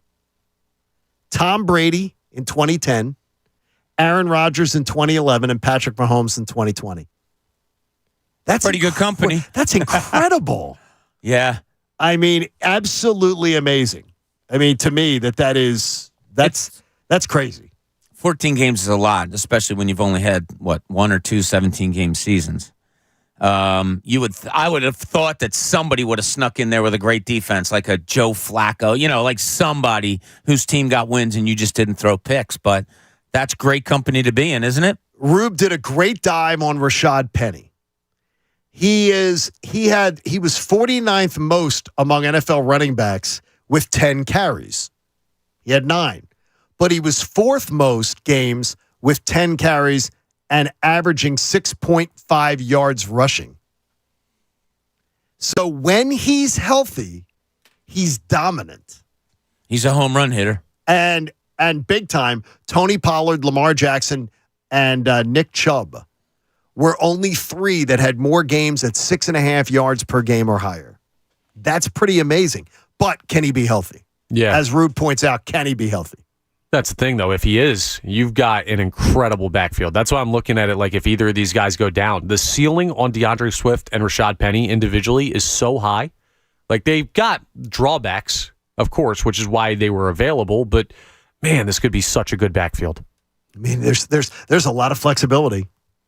You lost a lot, too. You did. I mean, you lost 1,269 yards and 11 touchdowns. That's top 5 running back in the league. Like, yes. we kind of skip over that. Did you hear his complaints this weekend? You were down there. I got to tell you. I didn't take offense to it, though. No, when players, when players start to complain about where they were and what happened before, that's a total turnoff to me. I just don't like it. I don't. Please bring me back, please. I love you. I love this city, and they don't. So now he goes somewhere else and complains about it. Well, I do believe if Miles Sanders, when he did fumble in the Super Bowl, and then there was another fumble that should have been a fumble that they reversed, and Miles Sanders' fumble should have been a fumble. That was a fumble, but somehow we lucked out and won the review. Maybe they didn't trust him. And I don't think they ever did have the big trust for him. He had a great year last year, though. No. And I wish him well. It's not even a trust thing. We talked about it all year. You can't pay a running back a big second contract like that and expect to compete in the NFL. Shh. The Giants are listening. Except if it's Saquon Barkley. Yeah, and then you pay Saquon whatever he wants. Whatever Saquon wants. But, I mean, we know this, and Howie Roseman's too smart to do that. It's nothing against Miles Sanders. It's the position. It's the shelf life. It's the build of the team. It's paying Jalen Hurts. It was never about him. We wish him the best, and now he's gone and taken it personally for whatever reason. By the way, Jason sends this along. We say Jay. He was at the Jason and his 2 sons were at the charity softball game the other night. It was 8 errors committed by Saquon Barkley when they took him out. He can't bend over. His legs He are too can't big. play. Wait a minute, though. He is so athletic. You mean to tell me he can't field a softball? I've seen some really good athletes that I played basketball with growing up that were really good athletes that could not throw and catch for the life of them. I could see maybe he can't make the throw. Like maybe they had him at third base or had him at shortstop and he can't make the throw. But to just boot every single ball that's hit to you or drop balls, like there were pop-ups, can't catch a pop-up. He said it was the most embarrassing performance he's ever seen of somebody that is so highly skilled, and he's a Penn Stater. Jason's a Penn Stater. And he says, I can't believe it that he was this thing. They took him out after 40. He booted every ball. Yanked? Every ball that was hit to him. I know he struck out. I don't know if it was the end of the game, but I saw the highlight of him striking out. I think they took him out in the 4th inning. According to Jason, they took him out in the 4th inning. Did he say, I bleep and hate this place? Nah. But hey, Staples stores provide innovative products and services for small business, remote workers and learners, even teachers and parents. You can explore more at your local Staples store. Easier to field a softball than a baseball, correct? Depends. Size of your glove. If you get hit a 2-hopper, It's easier to field a softball. Yeah, but it's easier to hit a softball hard. Baseball, sometimes you'll get like weak contact. It's very rare that you're not having someone smoke a softball at you. That's the truth. I mean, the softball you're not going to get, as a pitcher, are you going to get drilled in softball badly? Oh, yeah. Like badly? Yeah. Oh, yeah. Like I'm not kidding you. I almost died the first time I pitched in softball. Now, I played in a major competitive league, and when you pitched, you backed up. Yes, you back up. First guy I faced, Chucky Schmidt, I'll never forget it. He hit a line shot What's up, at Schmitty? my face. And I remember guys on my team were like, how the hell did you get your glove even up there? Like, luckily enough. Just self-defense. Self-defense. I caught it right in front of my nose. Like, yeah, that's a dangerous spot. We have a lot coming up at the end of the show here, including the Flyers truly cleaning house. John Kincaid Show on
The 97.5 The Fanatic on Odyssey on your smartphone, Roku, LG Smart TV, Waze, and more. That's Odyssey, AUDACY. Check it out now.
.97.5 The Fanatic, Philadelphia.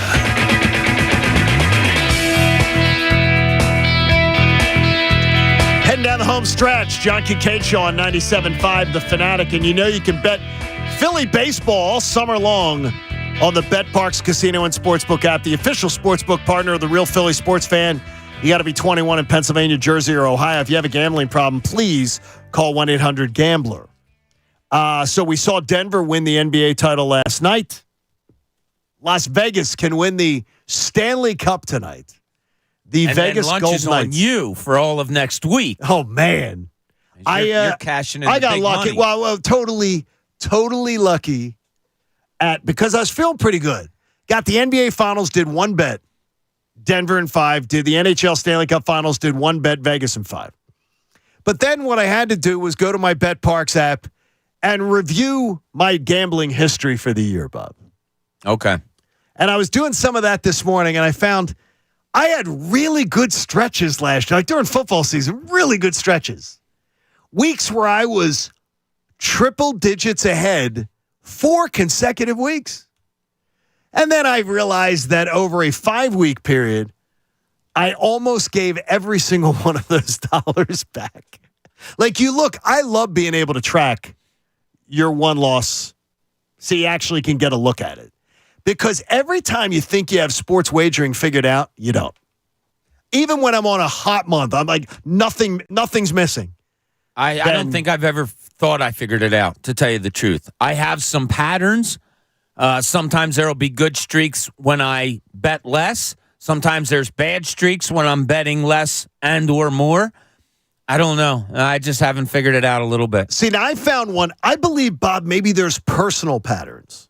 Like I found last year in the NFL, every single month I won money. I nerd boy, took every single bet that I made on an over-under. And I made money. I came out positive every single month on the over-under bets that I placed in the NFL. I never had a losing month. I'm wondering this year, do I stay away? I had 2 losing months on point spread bets where I just manipulated the point spread or bet on the point spread. Yeah, just do over under then. The thing is, though, isn't that hard? No, you know what it is? You know what I mean? Here's what sports over under is betting not as much fun. Sports betting is a golf tee box. There's plenty of holes where you should play iron. You're not going to play iron. You still want to hit the driver because it's more fun. Would it be smart to just put the driver in your bag if you're better with irons? Yeah. Would you shoot better? Yeah. But would you get as much enjoyment out of it? Nah, probably not. So keep losing a little bit of money here and there. Or just maybe what I found is this year is I'm going to just focus on. Another thing is every single week, Bob, every single weekend where I placed 6 bets or more in the NFL, I lost money.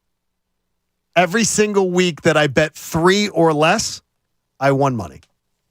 What was the bet that you had going each week in the NFL? Didn't you? I was betting the five biggest favorites on the money line. Okay. On a all I did is a $5 wager just to do the scientific premise. Bet the five biggest favorites every week on the money line, and I was betting $5 just to see what it would be. Some of those bets produced 77 cents profit or $1.02 or whatever. But I also found that if I had done it with Egan in the last 8 weeks, I did it. 6 of the weeks, or either 5 or 6 of the weeks, if I had placed it as a parlay, it would have worked. Betting the 5 biggest favorites all in a parlay, put $20 on it, I would have won 5 of the weeks. Completely just betting a parlay, but I was betting them individually. But I'm trying to do a deep dive, and I'm going to do some content for the website on where I think personally I find I have pitfalls, and if I bet too many games, I lose. It's the weekends where I tried to find 6 games that I liked. Loser. Every time I lost money. You need the editing that I have. What is that? I put the app on my wife's phone. Interesting. Therefore, the betting never gets out of control. Well, Not that I'm an out of control type of person anyway. And I came out ahead for the year. I came out ahead. But I found, too, the further I was ahead, I started to play more games. Gambling problem, call 1-800-GAMBLER. No, it's not a gambling problem when you're winning. I'm just saying for people. But I'm saying if you do that. This is the wonderful thing about personal pitfalls, though. You don't have to work on them. But nothing says you have to. When you win, it always, that tells me, though, the reason, like you said, Bob goes, I don't think I've ever thought I had it figured out. Yeah. It tells me that when I get on a hot streak and I have winning week, I bet more the next week, which is dumb. Yes. That's dumb. Correct. So this year I'm going to regulate myself and say my 3 favorite bets for the weekend, that's it. And just go with that and see if it works out differently. I give you 2 months.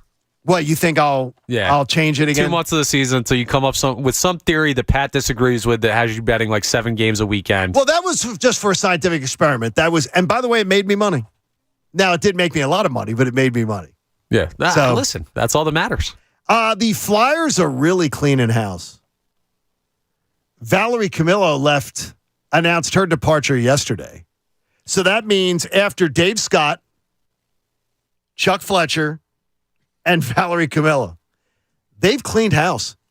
Everybody's gone. Now, I don't know if Valerie left on her own accord or not, but it is a brand new, this tells me even more. And when I heard it on Cuz Radio, and I heard it from Danny Briere himself on our show, that neither one of them would have taken the job if the old regime still was going to have a say in what the direction was. They weren't going to take the job. That's really a house cleaning, though. Your 3 top executives gone. It is. And I'll tell you, the one thing that shocked me most about what Keith Jones said when we had him on the air last week was that Philly was the only place he was going to go. And when he got named, it was a surprise. It didn't leak out. We all know Keith Jones, all of that.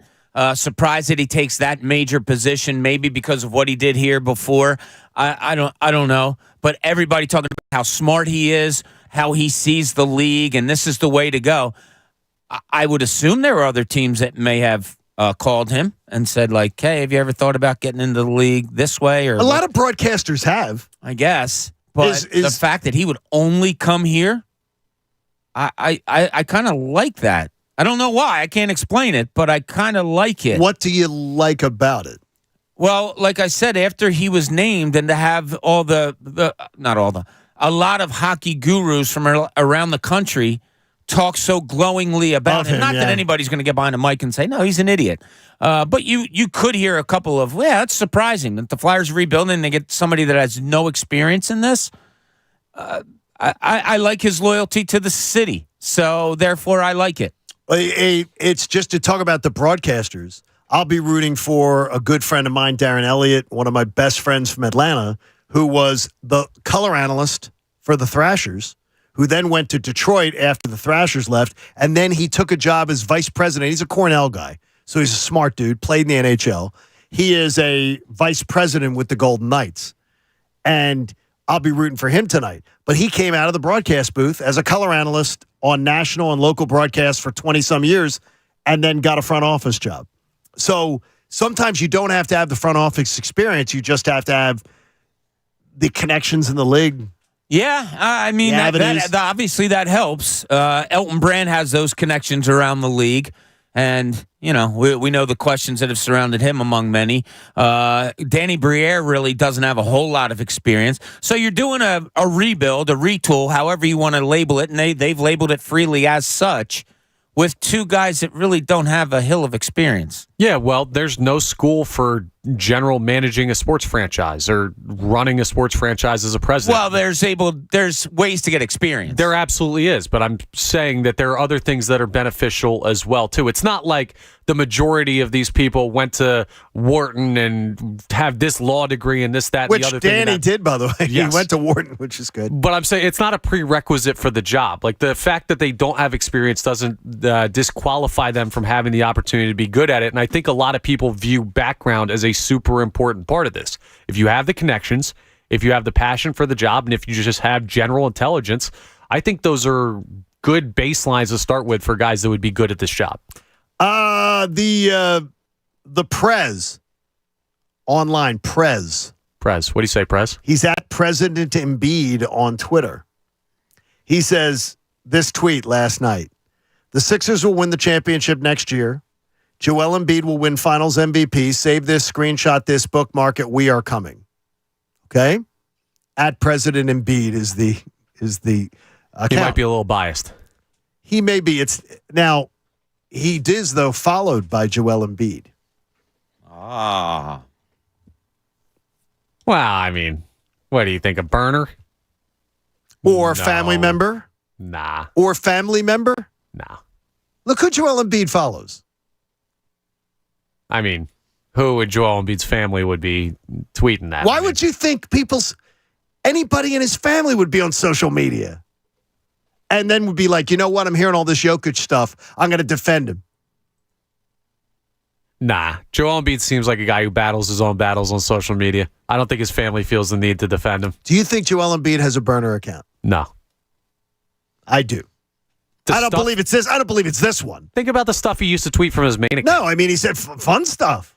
Yeah. He doesn't have anything he's hiding. Now, Doc, he didn't. Doc has to learn the Doc Rivers going to have to learn the social media. You got to be careful about pictures that you like and everything. Yeah, those show up. He deserved a big old bonk. Embiid seems to have kind of backed off since he had his boy. Right. On social media and everything. Yeah, on social media and hot takes and all those things. Every once in a while, he'll throw out a fun thing. I don't think he wastes time on it, to tell you the truth. No, I don't think he's a guy. By the way, he does answer on his own account, has answered critics before. So he's not like, he's not Kevin Durant. Yeah, that's what I'm saying. With his burner accounts going out and trolling people and getting caught at it. Right. If folks are doing it on their main account, those are the folks that don't have a burner. They have no reason to. Interesting. Now, Jeremy says this. Jeremy heard the talk about betting experiments this year. So he did his own. He put $100 on the line, the 76ers to win in every game this year. All right? Yeah. So he puts $100 on the line for the Sixers to win every year, every game. He was, when he entered the month of November, he was, let me see, what did he do here? I'm trying to think of the return. I'm trying to look at the whole number of returns. His return on it, he invested $1,000. His season returns were $10,267.33. He won $1,545.63. But he bet $100 on every single Sixers game this year. And he won $1,500 at the end of the year. I'm shocked with the amount of wins the team had that he didn't win more at that point. I remember growing up, a friend of mine, friend of a friend, bet every Atlanta Braves game to win when they were winning, 14 straight division titles and all that stuff. And how'd he do? Well, very well. Bet, yes. He said, I don't know why everybody doesn't do this. And I said, well, it's boring. Is it boring? Is that why people don't do it? Sometimes people have a boring job, but it still pays you. Like Chunas does it. Chunas and Jamie love to do. My nephew my godson does it too. The 10-leg parlay. Oh yeah, The Chunas hit one for the like 12-leg $3 parlay grand or something. Chunas won like $100 grand one time. Yeah, I think it was $1 million. It was $1 million. Chunas, It really isn't he was? in there with you? Daddy That was Chunas great. bucks over But I here mean, got it's money to spend. that to me is pretty crazy. That's a pretty fun. No, it is fun, but to me, that's where you say, I think we make something that should be easier complicated. Yeah, but the payout's bigger. That's why, so you're doing it So for you're the, dreaming of the Sure. Like, I want to know, just get the answer from Andrew, Coach. I'd like the answer is, do you believe that all the parlays that he ever placed, the 10-leg, the 12 parlays, were covered by the one that he won? He said yes. Wow, that's good then. That's really good then. I remember being out with Andrew. I think we were doing a Beers with Bob, and he needed, and I can't remember the guy's name. He used to, Conforto. Michael Conforto? He needed Michael Conforto to get one base hit in a 7-leg parlay. And we're sitting there watching the game, and every time Conforto comes up, we're rooting like hell that he gets a hit, and I don't think he came into play. And he wound up losing on that. If I'm not, is that Andrew in there? Yeah, it is. I think it was something on that. Yeah. Yeah, that's Bruce's middays. He makes a I heard him. That's fantastic though to hit one of those wagers. Yeah, way to go, Andrew. Congratulations on your success. That's good. Turned it into a nice shore house down in Brigantine. Really? He bought a shore house with that $1 million that he won on the big leg parlay? There's some kind of story there. I'm not sure what it is. I'm surprised they have not shut him down. Like they don't allow him to have apps anymore. They built a new street into the beach called Chunas Drive so he could be closer to beachfront than everybody else down there. It goes right to the Elks Club. All right, I have the not so worst case scenario number 4. Final one of the day for the 2023 Philadelphia Eagles. Here's the not so worst case scenario. This is the last year for Brandon Graham. This is the last year for Fletcher Cox. And this is the last year for Lane Johnson. How desperate would you be to see this team win a championship if that mythical end, because none of those 3 men have announced that this is their last year. But in the not so worst case scenario, Kelsey, Graham, Lane Johnson are all walking away at the end of this year. Oh, Kelsey also. I thought you said Cox. Kelsey, Cox, and Lane Johnson. Kelsey, Cox, and Lane, Graham? and Graham. So 4 Kelsey, of them. Cox, Okay. Lane Johnson, and Graham. Sorry about that. Yeah, I was just making sure. All 4 are walking away. And it's a mythical scenario because all those guys could come back too. How desperate would you be to see the Eagles win this year if you knew this was the last ride for all 4 of them? Collectively, it's peace out. We're done. I think it's desperate for the Eagles. That's what I mean. You're losing maybe the best center in the game. You're losing the best right tackle in the game. That's 2/5 of your starting offensive line that are gone, let alone emotional leaders in Brandon Graham, in Fletcher Cox. Yeah, that's a huge hit. Jeff McClain, remember, he was under the impression, if you listen to the podcast, that Lane Johnson may have walked away if they had won the Super Bowl. That could have happened. They had no idea. Yeah. On the contrary, if you just keep losing Super Bowls, maybe they'll never retire. But as far... See, again, something I can't put myself on with you. It's just unbelievable. I'm kidding. Yes, that'd be super bad for the Eagles in a lot of ways. I mean... How desperate would you be, though, if they're going to the Super Bowl and you know all those guys are walking away? As desperate as it gets, not only do you want to send them out the right way, so emotionally you're slightly invested, and the fan base would be too, and those guys would be too, but your offensive line, I don't mean to say I don't care about Fletcher Cox and Brandon Graham, but they're, in the grand scheme of the Eagles going forward, you can replace them. Lane Johnson and Jason Kelsey are irreplaceable when it comes to what they bring. It'll be crazy. Absolutely. I could just feel the desperation. I'll tell you what's pretty neat, though, if you look at this. So Brandon Graham say he goes after this year, which is a real possibility. I think that is going to happen. Plug and play Nolan Smith. Okay, yeah, I think Nolan Smith's going to take a lot of snaps this year. Fletcher Cox gets up and leaves. Plug and play Jalen Carter. Cool. Well, Jalen Carter sort of he's is. He's going to be there anyway. Okay, but he's still. right. Okay, right. Jason Kelsey goes up and leaves. Plug and play with Cam Jurgens. Cool. Kind of makes you feel a lot better about things with, now Lane Johnson takes off. I don't know exactly who they would plug in at that right tackle, but it's unbelievable what they have behind these guys, and that's a real possibility of what you bring up. Here's what scares me, though, the idea that we plug and play. Like, all three of those guys are going to have to show me a lot more to say plug and play. Oh, I hear but you get on it. that. I get it. But the names are there. The names are there, and the reputations are there. Exactly. The possibility is there that they could, and that's what I mean by plug and play. Maybe you don't miss a whole lot. Right. You've prepared yourself as well as you possibly can without knowing what those players are. Bob and Cooney's Corner, as we wound out the show today, we're going to talk a little bit about the idea that Bradley Beal could end up a Sixer and how that might work out. Now, let's see what's in Cooney's Corner. Yeah, we talked about it earlier, about what Beal might bring, what he could bring, his age, all of that stuff. I feel weird, and I want to ask you guys about this. I as I said to you, I texted somebody back today that asked me, and I said, semi-intriguing. Am I down to semi-intriguing only because this has been brought up for the last 3 years? We've talked it out. Are you guys feeling maybe, and I'll air quote this, rightfully so, that, okay, that ship has come and gone. You got to get something better, different? I don't know. Bradley Beal in a lineup with James Harden. I still see slowness, that I don't want to see. Although I see shooting in Bradley Beal that may open up things for Tyrese Maxey, that may allow James Harden to get rid of the ball more as opposed to the dribble. I just don't know. And part of me is, A, because it's been brought up so many times, but B, I'm really in a state of flux of, does it really matter who else you bring in now? Unless philosophy changes, you've tried everything.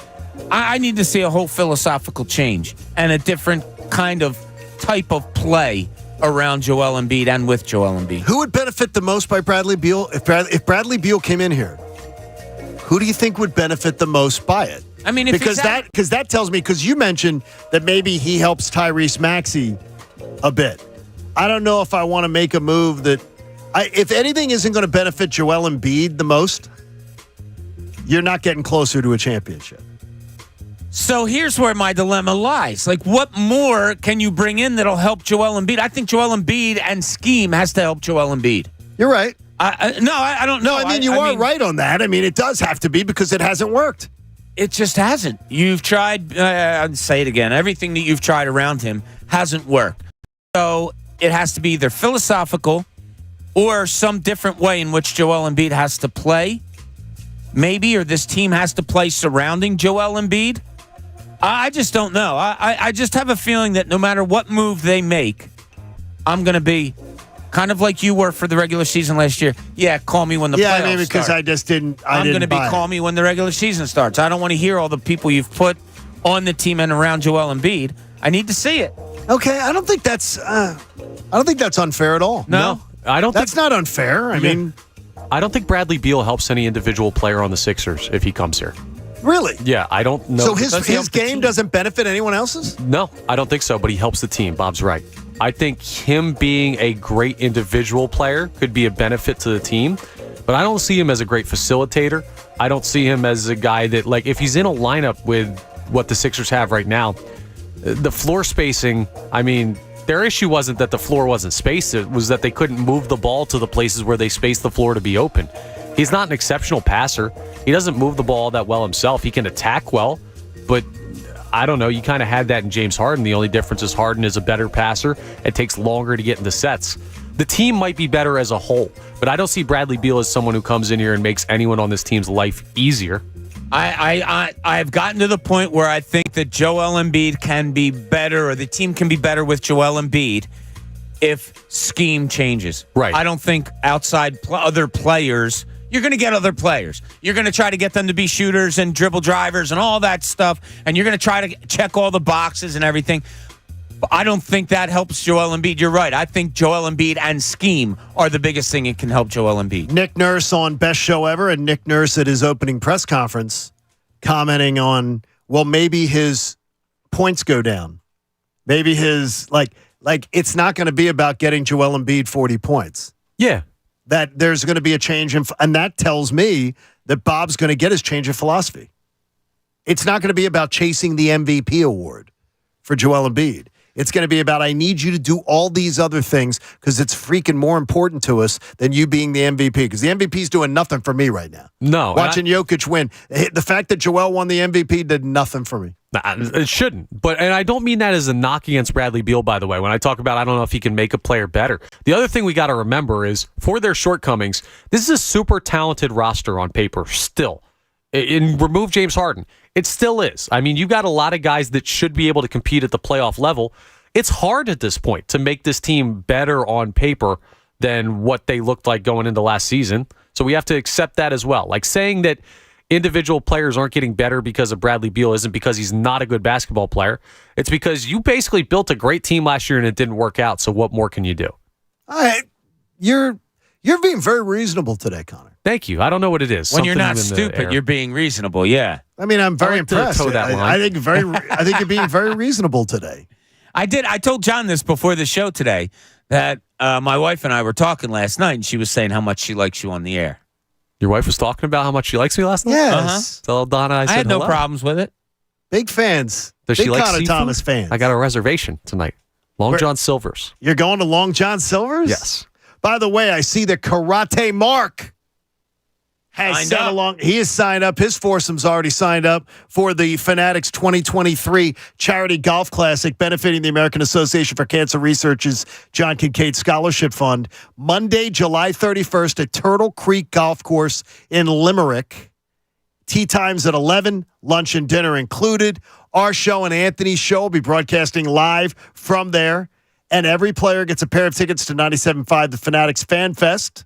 You can reserve your spot now at 97.5thefanatic.com to make your in it. I see my buddy John Higgins and the whole gang from Joe's Pizza in Broomall already is logged in too.